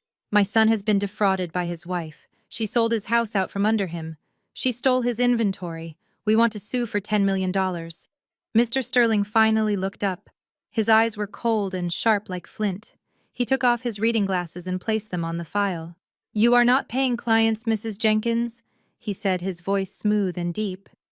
"You are here because I agreed to a pro bono consultation as a favor to a mutual acquaintance. And let me stop you right there. You are not going to sue for $10 million. You are not going to sue for $10. Darnell leaned forward, trying to summon the ghost of his old swagger. "Look, man, I know the law. Georgia is an equitable distribution state. That house was marital property. She sold it without my consent. That is fraud. I want my half. Plus punitive damages for the emotional trauma. I was arrested on my own lawn, Mr." Sterling opened the file in front of him. He pulled out a document and slid it across the polished wood. "This is the deed to the property at 1240 Oakwood Lane," he said. "Look at the purchase date. Look at the source of funds." Darnell glanced at the paper. It was just legal jargon to him. "What about it?" Mr. Sterling sighed. "The house was purchased 5 years ago. The down payment of $300,000 came from a trust fund established by Zara's grandmother. In the state of Georgia, inheritance is considered separate property, not marital property. Zara kept those funds in a separate account until the day of closing. She never commingled them with your joint assets. Therefore, the initial equity in the house belonged solely to her." So what? Verna snapped. "They paid the mortgage for 5 years. That means Darnell owns half the appreciation. That is how it works on Judge Judy." Mr. Sterling pulled out a second document. This one was thicker, stapled in the corner. "Usually, yes," he agreed. "But there is a complication. Darnell, do you recognize this document?" Darnell looked at the paper. Post-nuptial asset agreement and liability waiver. The memory hit him like a physical slap. 2 years ago, Darnell had gotten into trouble. Deep trouble. He had borrowed money from a silent investor to expand his showroom, but the investor turned out to be under federal investigation for racketeering. The feds were freezing assets left and right. Darnell had been terrified that they would come for the house, that they would come for his personal accounts. He had run to Zara crying, "Baby, you have to help me. If they take the house, we are on the street. You are the crisis manager. Fix it." And she had. She told him the only way to protect the house from being seized as part of the investigation was to legally separate it from him completely. She had drafted a document. She told him it was a formality, a shield to hide behind until the heat died down. He remembered signing it. He had been so relieved that she was handling it that he hadn't even read the clauses. He just signed his name, thanked her for saving him, and went back to playing video games. "You signed this 24 months ago," Mr. Sterling said, tapping the signature line. "In this agreement, you voluntarily waived all current and future claims to the primary residence and any assets held by ZJ Holdings LLC in exchange for Zara, assuming personal liability for your legal defense fees in the racketeering case." Darnell's mouth went dry. Legal defense fees. Zara had paid his lawyer. She had paid $40,000 to keep him out of prison. Mr. Sterling continued, his voice devoid of sympathy. Clause 4, Section B, explicitly states that Darnell Jenkins acknowledges that the property is the sole and separate property of Zara Jenkins and waives any right to equitable distribution in the event of divorce or sale. You traded your equity for your freedom, Darnell. You sold your share of the house 2 years ago to stay out of jail. "That is a trick," Verna shouted, standing up and slamming her hand on the desk. She tricked him. She knew this would happen. She set him up. She protected him, Mr. Sterling corrected her. She saved him from federal indictment, and in return, he agreed that the house was hers. It is a binding legal contract notarized and filed with the county clerk. You have no claim to the house. You have no claim to the proceeds of the sale. Darnell felt the room spinning. He remembered that day. He remembered Zara handing him the pen. She hadn't been smiling. She had looked sad. She had said, "Are you sure you want to do this, Darnell? Once you sign this, it is done." And he had laughed and said, "Baby, what is mine is yours anyway. Just keep the feds off my back." He had given it away. He had given her the weapon she used to kill him. But the business, Darnell stammered, grasping at straws. "Jenkins Luxury Auto. I built that. That is my name on the sign. She cannot take my business." Mr. Sterling pulled out a third document. This one was a loan agreement. Jenkins Luxury Auto was founded with a startup loan of $150,000 from Zara Jenkins. You are listed as the operating manager, not the owner. The business entity is a subsidiary of ZJ Holdings, and according to the operating agreement, the manager can be terminated for cause including misappropriation of funds and criminal activity. He flipped the page. Zara has documented evidence that you used company funds to pay for personal travel to Turks and Caicos. That is embezzlement. That is cause for termination. She fired you, Darnell. And since the business assets, the cars, the lease, the equipment were all secured by her personal credit, she had the right to liquidate them to repay the debts you incurred. He closed the file. You do not own the business, Darnell. You were an employee, a bad employee who stole from the company. You are lucky she is only firing you and not pressing charges for the $50,000 you stole. Although I hear the IRS is not so forgiving. Darnell slumped back in his chair. It was a complete checkmate. Every move he had made, every corner he had cut, every time he had let Zara handle the boring paperwork while he played the big man, it had all been leading to this moment. She owned him. She had always owned him. He was just a mascot for her empire. Verna was not ready to give up. This is racism, she declared, adjusting her hat. You are working with her. You are conspiring against a black man. I want to see your supervisor. Mr. Sterling laughed. It was a dry, dusty sound. Madam, I am the senior partner.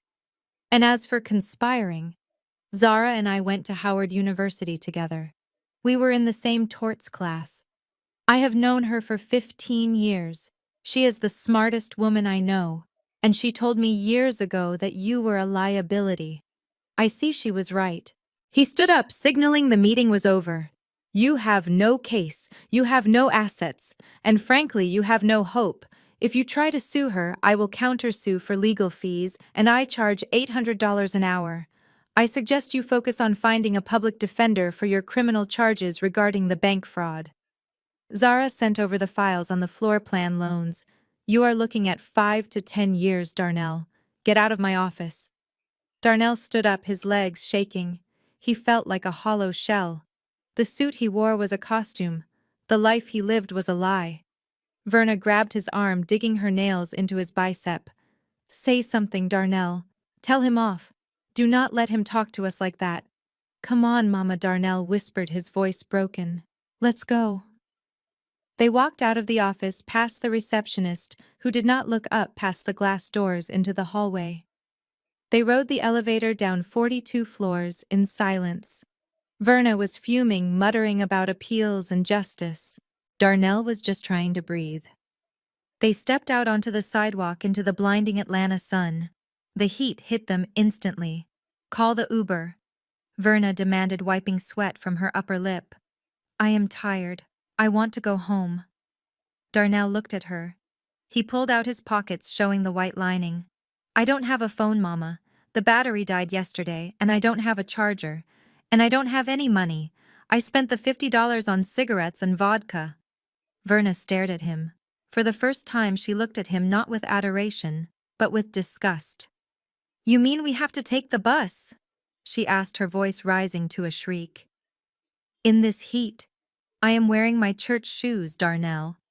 I don't have bus fare, Darnell said, looking at his sneakers. We have to walk.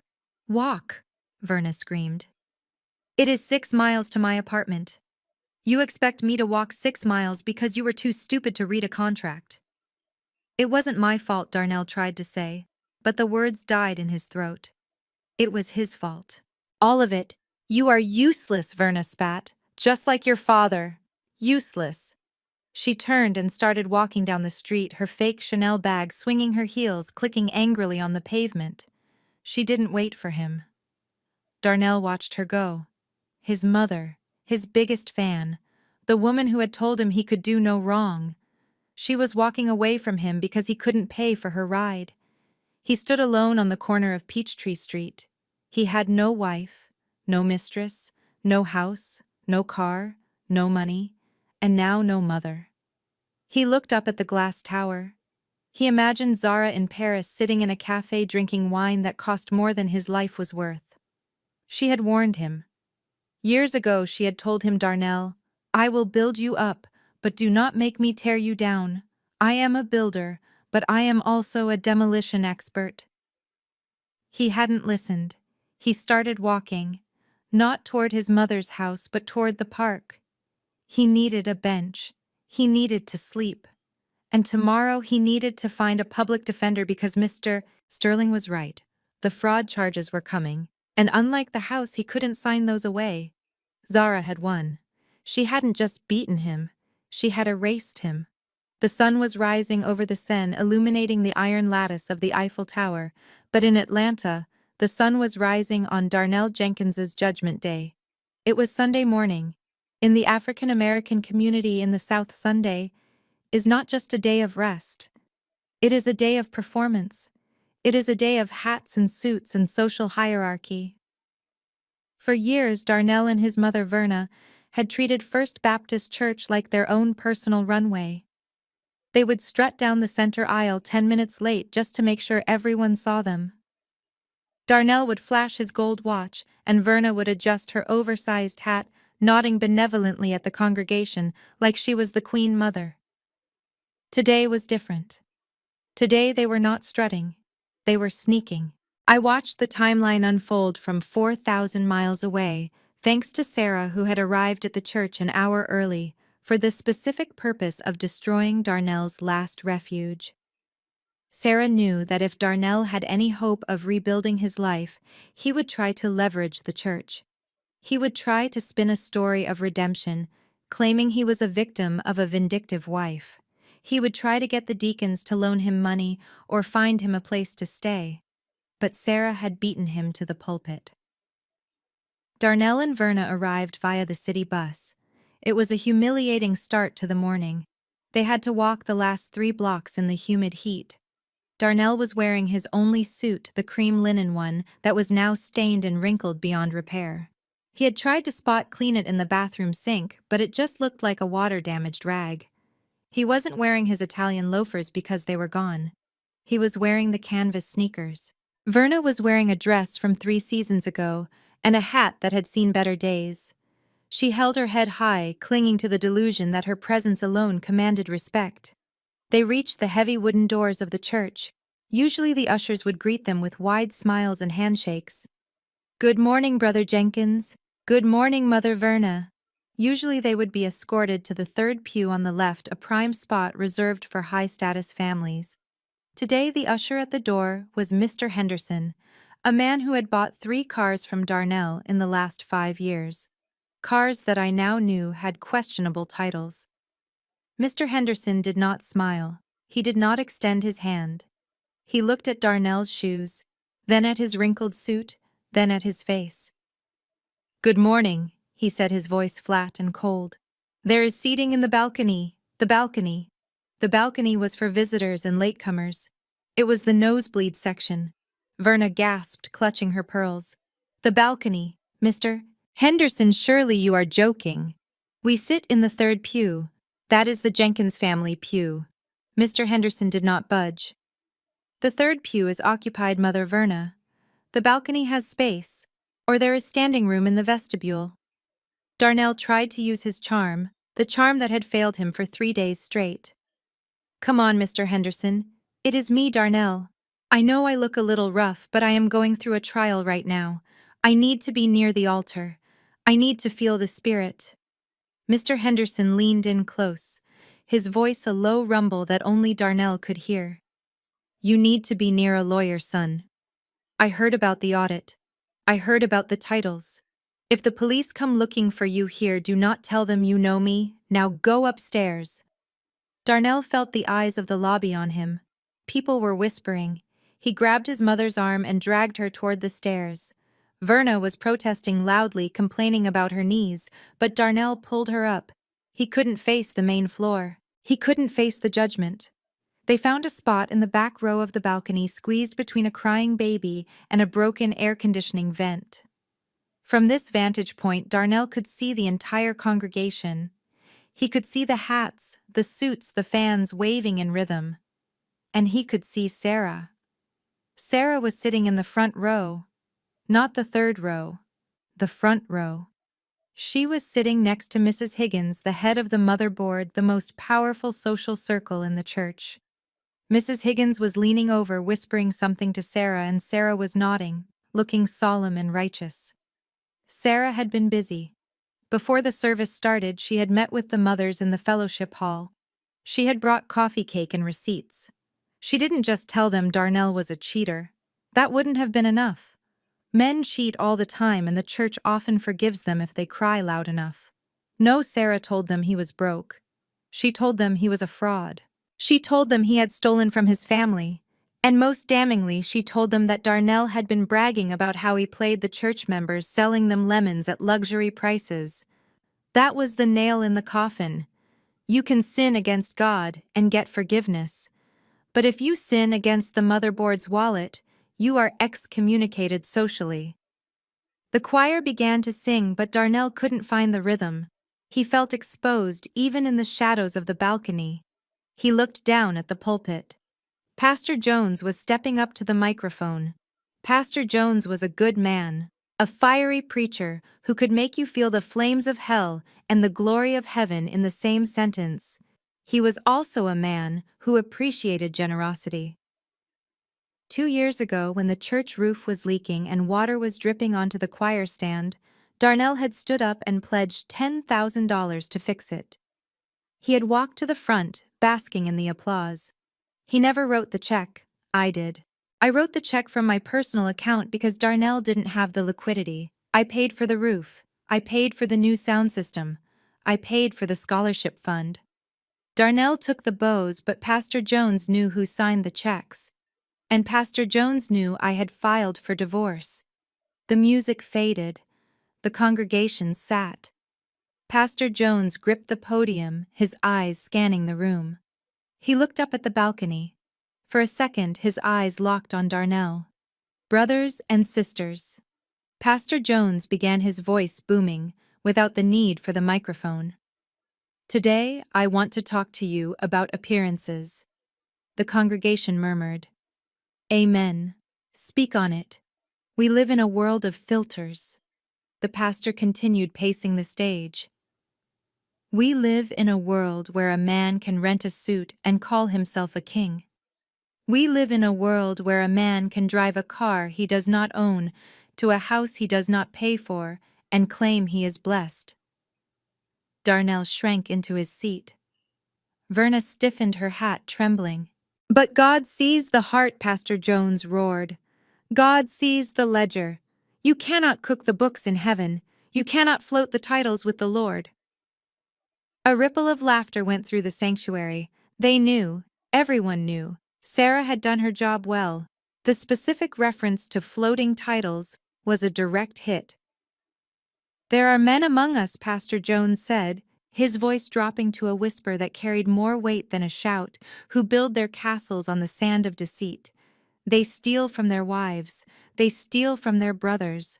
They steal from the very community that raised them. And when the tide comes in, when the repo man comes for the soul, they are left with nothing but wet sand and shame. Preach, Pastor. Tell the truth. Darnell felt the heat rising in his neck. He wanted to run, but there was nowhere to go. He was trapped in the house of the Lord, being flayed alive by the word. The pastor pointed a finger toward the ceiling, not at heaven, but directly at the back row of the balcony. You cannot strut in here with a spirit of arrogance when your hands are unclean. You cannot ask for the community to cover your debts when you have spent your blessings on harlots and high living. Repent. Repent before the law of man catches up with the law of God. The sermon lasted 40 minutes. Every sentence felt like a lash. By the time it was over, Darnell was sweating profusely. Verna was weeping silently, not tears of repentance, but tears of humiliation. Her social standing, the one thing she valued above all else, was being dismantled from the pulpit.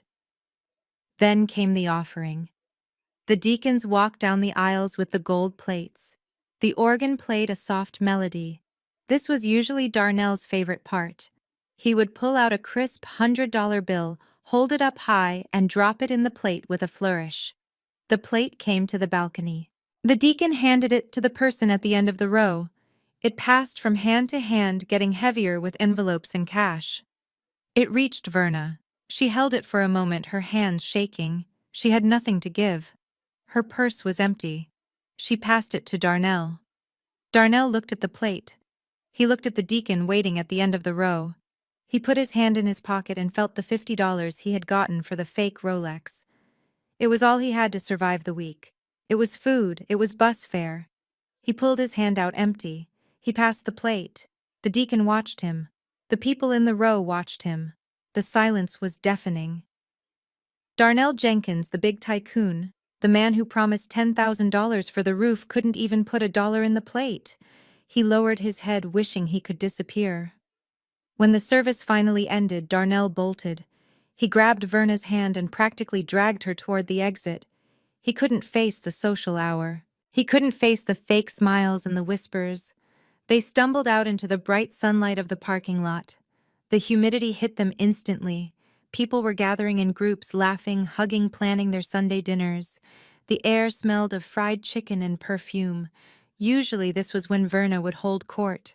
She would be invited to 3 different houses. Sister Jenkins, you must come by for oxtails.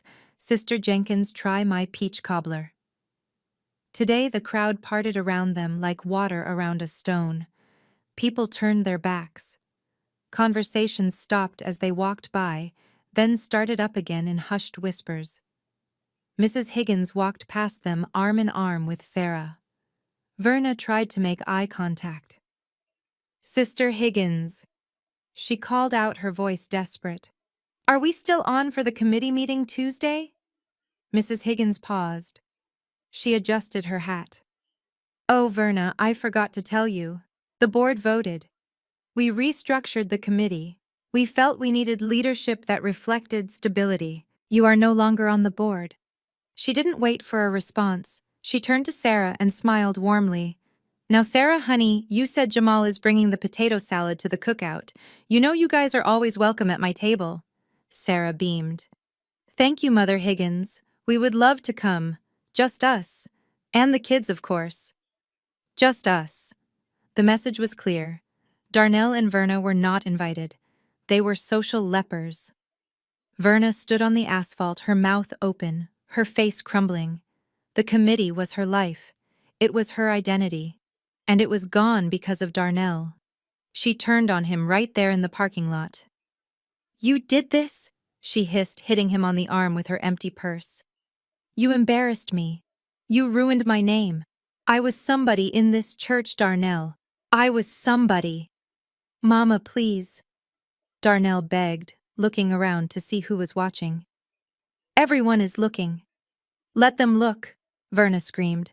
Let them see what a disappointment I raised. I should have left you with your father. You are nothing. She turned and walked toward the bus stop alone, leaving him standing in the middle of the parking lot surrounded by luxury cars he used to sell to people who now wouldn't even look him in the eye. Darnell stood there as the cars pulled away one by one. He watched Sarah and Jamal drive off in their minivan, heading to a warm meal and a welcoming home.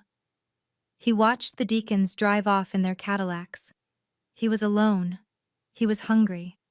And he realized with a terrifying clarity that God might forgive him, but the neighborhood never would. His phone, which he had charged for 10 minutes in the church lobby, buzzed. It was a text from an unknown number. Darnell, this is Agent Miller from the FBI. We need to talk about some transactions related to Jenkins Luxury Auto. We will be coming by your mother's apartment tomorrow morning. Do not leave town. Darnell looked at the phone. He looked at the empty parking lot. He looked at the sky. He didn't pray. He didn't ask for forgiveness. He just started walking. He had a long walk back to the apartment, and he had a feeling it was going to be the last night he slept in a bed for a very long time. It had been 30 days since I boarded that plane to Paris, and 30 days since Darnell Jenkins realized he was not the main character in his own life. I returned to Atlanta, not to the colonial house in Buckhead, which was now being renovated by Mike Henderson, but to a penthouse suite at the St. Regis. I was back for one night only. The Atlanta Children's Foundation was holding its annual gala. Before the divorce, I had been a silent donor writing checks that Darnell took credit for. Tonight, I was the keynote speaker. I was the platinum sponsor. I was walking into the ballroom not as Mrs. Jenkins, the supportive wife, but as Zara, the woman who signed the checks. I wore a dress that cost more than Darnell's bail money. It was emerald green silk, cut low in the back and sharp as a knife. My hair was different, cut into a sleek bob that screamed power. When I stepped out of the black town car, the flashbulbs blinded me for a second. The paparazzi were not there for me specifically, but in Atlanta, money attracts cameras like blood attracts sharks. I walked the red carpet with my head high. I spotted Sarah inside, standing near the champagne tower. She waved at me, a conspiratorial smile on her face. She looked radiant, free from the burden of her brother-in-law's drama. But there was a shadow at the edge of the light. Darnell was standing behind the velvet rope near the valet stand. He did not look like the man who had flown first class to Turks and Caicos. He looked like a ghost. He was wearing a suit that was clearly 2 sizes too big, probably borrowed from Jamal or picked up at a thrift store. It was gray, ill-fitting, and stained at the cuffs. His hair was grown out, unkempt. His face was gaunt, his eyes hollowed out by sleepless nights on his mother's plastic-covered sofa and days spent dodging federal investigators. He had been waiting for me. Sarah had warned me he might try something. She told me he had been asking around, trying to find out when I was landing. He was desperate. The walls were closing in. The FBI had interviewed his mother yesterday. The IRS had frozen his personal checking account, which only had $12 in it anyway. I saw him before he saw me. I paused on the red carpet, adjusting my diamond bracelet. I could have had security remove him right then. I could have entered through the side door. But I am a crisis manager. I do not run from confrontation. I manage it. I walked toward the entrance, my heels clicking a steady rhythm on the pavement. Zara. His voice was a rasp, a dry, cracked sound that barely carried over the noise of the crowd. He pushed off the wall he was leaning against. He tried to step over the velvet rope, but a security guard, a man twice Darnell's size, stepped in front of him. "Sir, you need to step back," the guard said, his hand resting on Darnell's chest. "Let me through, that is my wife," Darnell shouted, his voice rising with a mix of panic and entitlement. "Zara, tell him who I am." I stopped. I turned slowly. The crowd quieted down, sensing the drama. In Atlanta, high society, nothing is more delicious than a public scandal. I looked at him, really looked at him. I remembered the man who used to charm waiters and sell ice to Eskimos. That man was gone. In his place was a junkie addicted to a lifestyle he could no longer afford. I signaled to the guard. "It is okay, Earl. Let him speak." The guard stepped aside but kept his hand hovering near his belt. Darnell stumbled forward. He smelled of cheap cologne, trying to cover the scent of fear and stale sweat. He reached for my hand, but I took a small step back, just enough to remind him of the distance between us. "Zara, baby, you look amazing," Darnell stammered, trying to summon his old smile, but his lips were trembling. "I missed you. I have been so worried about you." I looked at him blankly. "What do you want, Darnell?" "I want us back," he said, his eyes darting around the crowd, looking to see who was watching. "I want to fix this. I know I messed up. I know I hurt you. But we are a team, Zara. You and me, Jenkins and Jenkins. We built this city." "You didn't build anything, Darnell," I said, my voice low, but carrying clearly in the night air. "You stood next to me while I built it. There is a difference. Zara, please listen to me," he whispered, stepping closer, dropping his voice so the cameras wouldn't catch his desperation. "I am in trouble. Real trouble. The feds came to Mama's house. They are asking about the floor plan loans. They are asking about the wire transfers to Turks. You have to help me. You know the books. You can explain it to them. You can fix it." I tilted my head. "You want me to lie to the FBI for you? Is that it?" "No. Yes. I mean, just make it go away," Darnell pleaded. "You are the crisis manager. Manage this. I will do anything. I will sign whatever you want. I will go to therapy. Just get them off my back. And I need a little cash. Just a loan. Mama is kicking me out." She sold her car to pay the lawyer retainer and now she is blaming me. I have nowhere to go, Zara. I am sleeping in a chair. I looked at his shoes. They were canvas sneakers worn at the heel. I looked at his hands, which were shaking. You didn't come here to get me back. Darnell, I said softly. He blinked, confused. What? Yes, I did. I love you. No, you don't. You came here because you are hungry. Darnell froze. The words hung in the air between us, brutal and true. I can see it, Darnell. I continued, my voice devoid of anger, devoid of hate, just full of a cold, clinical pity. You are starving. You are starving for the attention I gave you. You are starving for the status I bought you. And quite literally, you look like you haven't eaten a decent meal in a week. Darnell's face crumpled. The mask fell away. He didn't look like a husband anymore. He looked like a beggar. I am hungry, he whispered, tears leaking from his eyes. I have nothing, Zara. They took it all. Even the fake watch. I pawned it for $50 and spent it on food days ago. I am starving. I reached into my clutch. Darnell's eyes followed my hand. He thought I was reaching for my checkbook. He thought I was going to write him a check that would make the nightmare go away. He thought he had won. I pulled out a $20 bill. I held it out to him. Go get a burger, Darnell, I said, and keep the change for the bus. Darnell stared at the money. It was the ultimate insult. $20. The price of a cocktail at the gala he couldn't get into.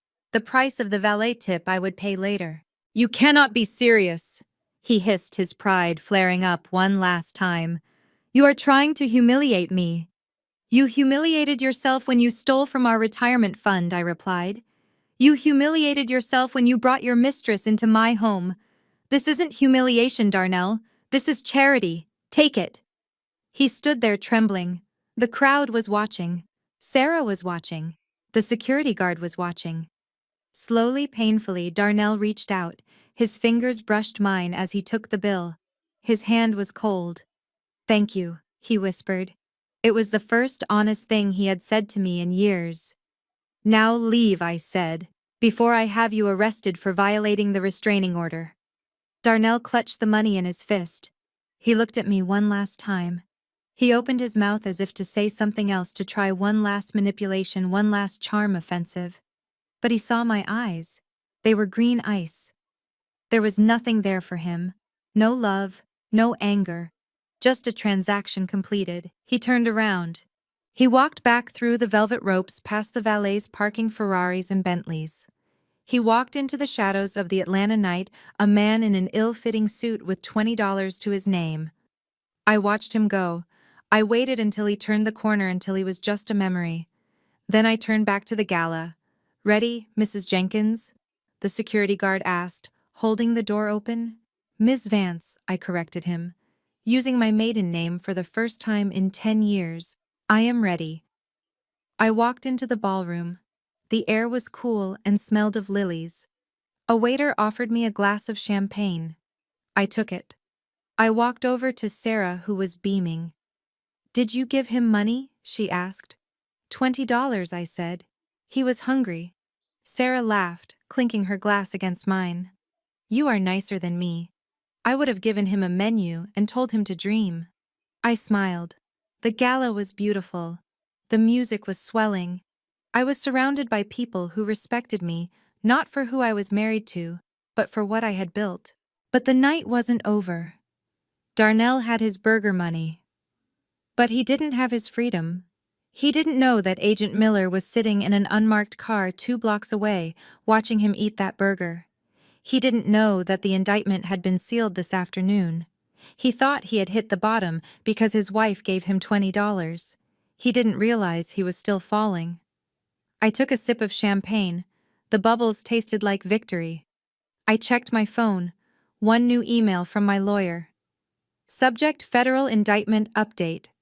Zara just wanted to let you know. The grand jury convened today. They returned a true bill.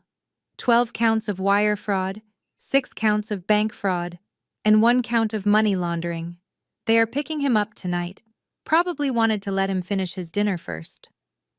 I put the phone away. Poor Darnell. He should have savored that burger.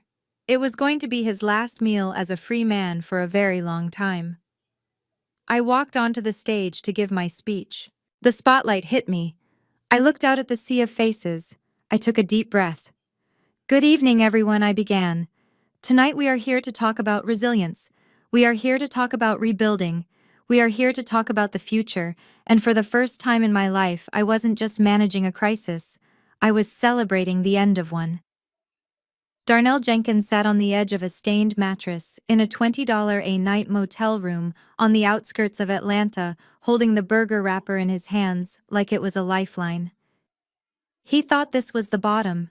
He thought eating fast food in a room that smelled of mildew and regret, while his wife drank champagne with the city elite, was the worst punishment life could inflict. He told himself that he could bounce back. He told himself that tomorrow he would find a lawyer who would listen, he would find a job, he would start over. He told himself that at least he was free. He was so wrong. What Darnell did not know was that while I was sipping vintage champagne at the gala, I was also checking the time on my phone waiting for a notification that had nothing to do with charity. You see, I am a crisis management consultant. My job is to see the fire before the smoke appears. And 3 months ago, when I was reviewing the books for Jenkins Luxury Auto, I did not just find evidence of a mistress. I found evidence of a felony. It started with a series of cash deposits. $9,000 here, $8,000 there, always just under the $10,000 reporting threshold that triggers a federal alert. Darnell thought he was being clever. He thought he was flying under the radar. But to a trained eye, he was lighting a flare gun in a dark room. I dug deeper. I traced the source of the cash. It was not from selling cars. The cars were sitting on the lot gathering dust. The money was coming from Marcus, Chantel's cousin, the man with the teardrop tattoo and the black sedan who had been chasing Darnell earlier that week. Darnell had been desperate for cash to fund his lifestyle to pay for the Turks and Caicos trip to buy the jewelry for Chantel. So he made a deal with the devil. He allowed Marcus to use the dealership's business accounts to wash dirty money. Marcus would give him cash from his illicit activities. Darnell would deposit it as vehicle down payments for cars that did not exist. And then he would write a clean check back to a shell company owned by Marcus, keeping a 10% fee for himself. It is called money laundering. And in the eyes of the federal government, it is one of the stupidest things you can do when your wife is a forensic accountant. When I found the trail, I did not confront him. I did not scream. I panicked for exactly 5 minutes. Then I went into professional mode. If I stayed married to him when this broke, I would be an accessory. My assets could be seized. My reputation would be destroyed. My career would be over. I had to sever the limb to save the body. Selling the house was not just revenge, it was asset protection. Liquidating the dealership was not just spite, it was shutting down a criminal enterprise before I could be implicated in it. Filing for divorce was not just emotional, it was a legal firewall. The day Darnell left for the airport thinking he was going on a romantic getaway, I walked into the FBI field office in Atlanta. I handed them a hard drive. It contained the ledgers, the emails, the bank statements. I gave them everything. I requested whistleblower status. I requested immunity in exchange for my cooperation. They told me to wait. They told me to let him go on his trip. They wanted to see who else he contacted. They wanted to build a RICO case against Marcus and his crew. They told me they would pick Darnell up when he returned when he had nowhere left to run. And now it was time. Darnell finished his burger and wiped his mouth with the back of his hand. He lay back on the lumpy pillow staring at the water stain on the ceiling. He closed his eyes trying to sleep, trying to forget the look on my face when I handed him that $20 bill. Then came the sound. It was not a knock. It was a battering ram. The door to the motel room exploded inward, sending splinters of wood flying across the cheap carpet. Darnell scrambled backward, falling off the bed, his heart hammering against his ribs like a trapped bird. Flashlights blinded him, beams of white light cutting through the darkness. Federal agents, hands in the air. "Show me your hands." Men in body armor swarmed the tiny room. They were not the local police who had arrested him for trespassing. These men wore jackets with 3 letters emblazoned on the back in yellow, FBI, and behind them men in windbreakers that said IRS Criminal Investigation Division. Darnell raised his shaking hands. Don't shoot. I didn't do anything. I am just broke. Agent Miller. The man who had been watching him eat his burger stepped into the room. He holstered his weapon and looked down at Darnell with zero sympathy.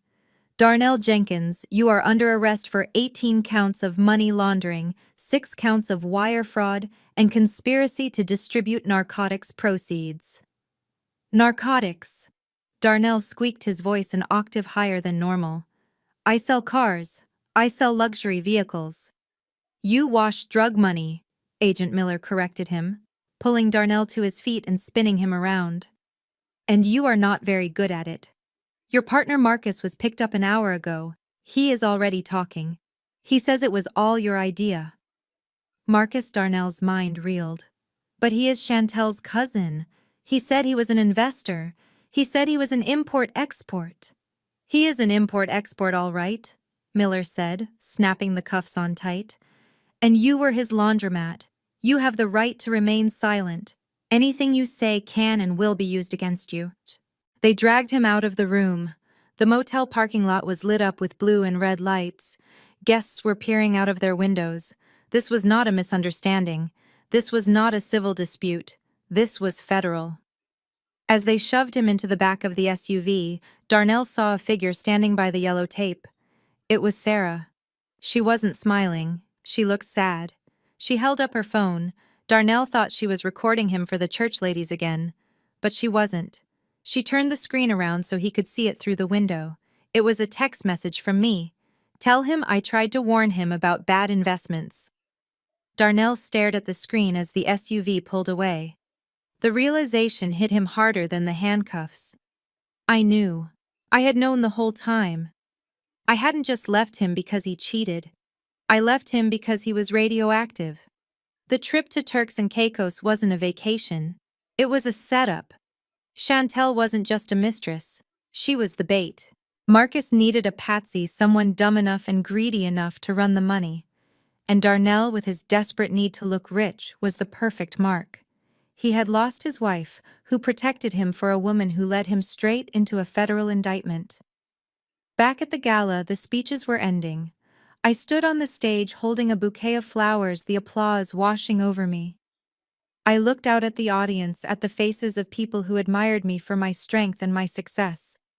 My phone buzzed in my clutch. It was a secure message from Agent Miller. Target secured. Assets frozen. Thank you for your cooperation, Ms. Vance. I smiled, a genuine, dazzling smile that the photographers captured perfectly. I had not just survived the storm, I had directed it. Darnell was gone.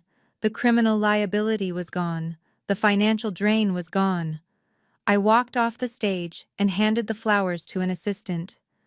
I am ready to go home, I said. Not to the house Darnell had defiled, but to my new life. A life where the only risks I managed were the ones I was paid for.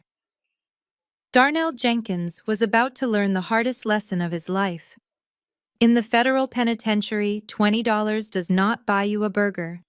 And it certainly does not buy you a second chance. The gavel came down with a sound that echoed like a gunshot in the federal courtroom. It was the final sound of Darnell Jenkins's life as he knew it.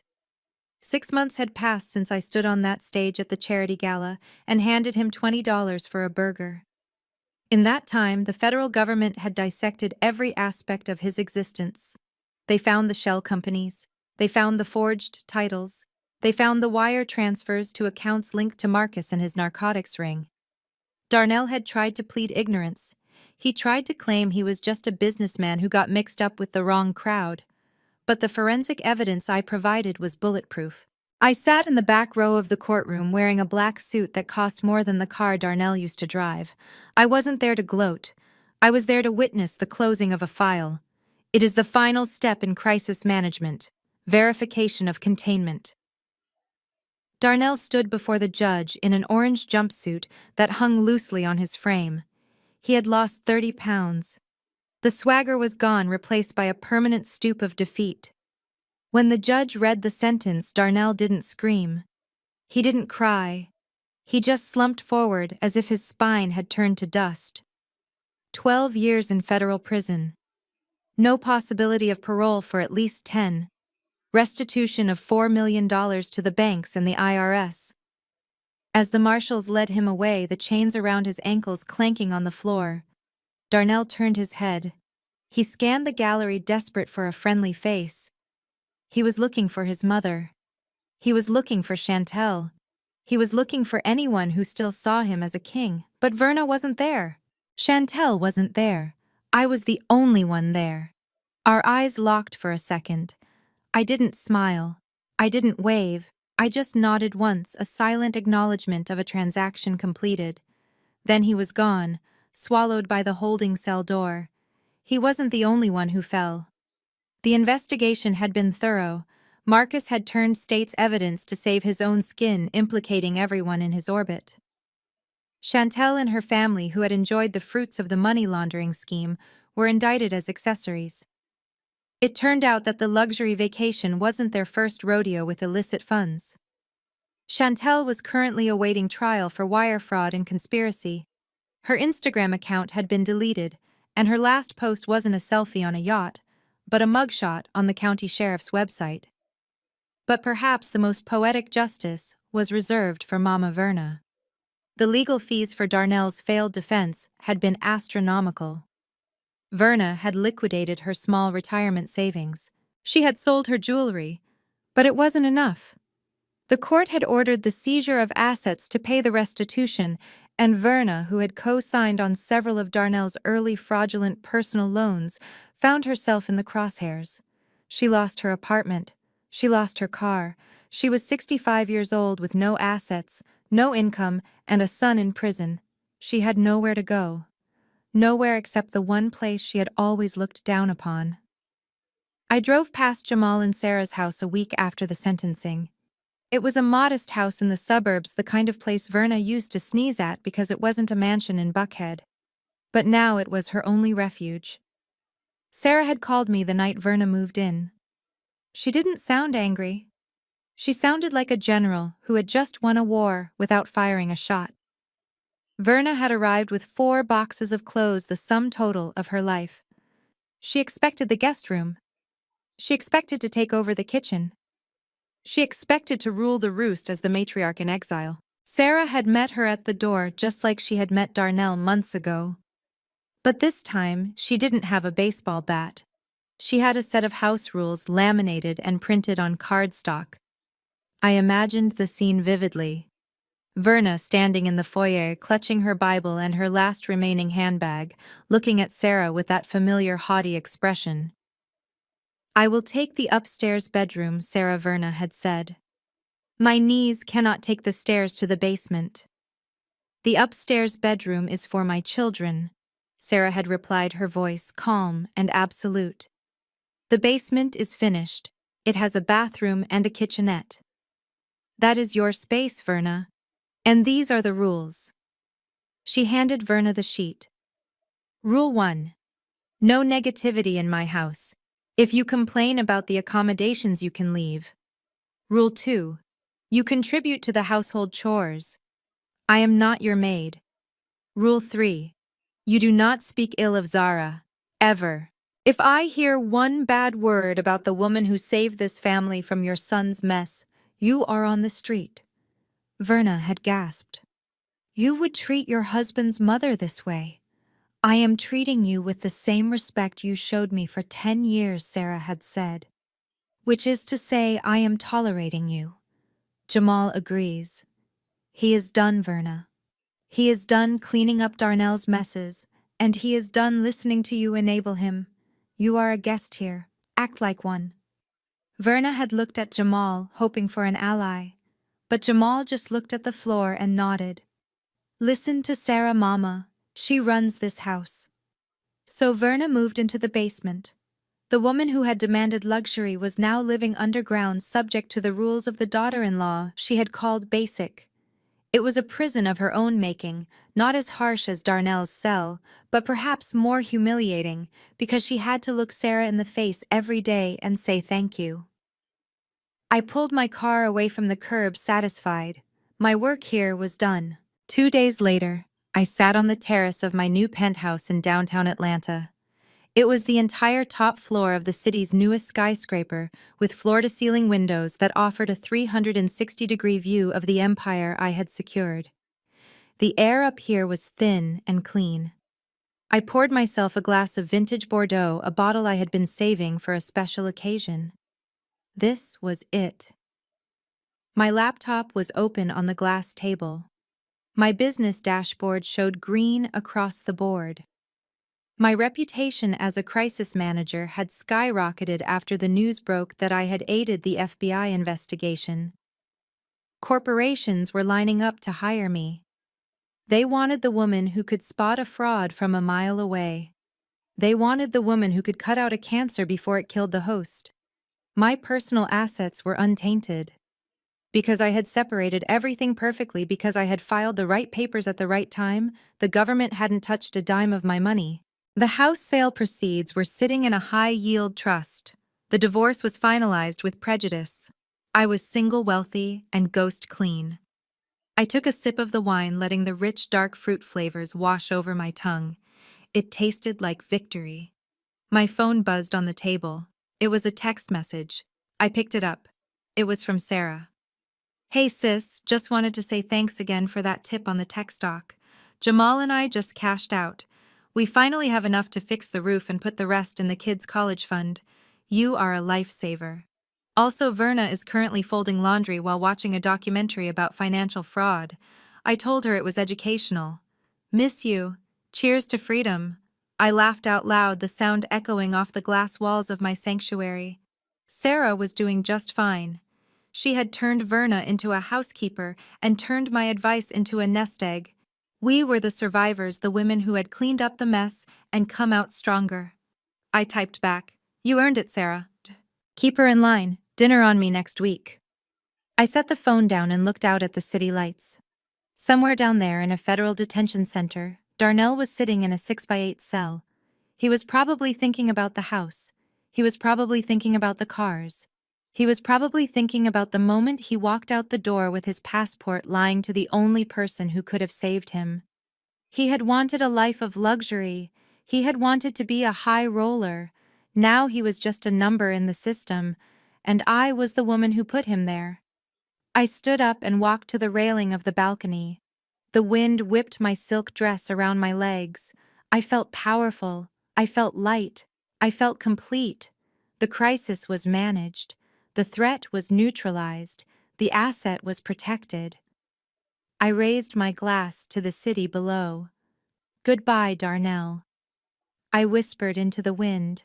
"And you are welcome for the lesson." I turned back to my empty, beautiful home. I had a business to run. I had a life to live.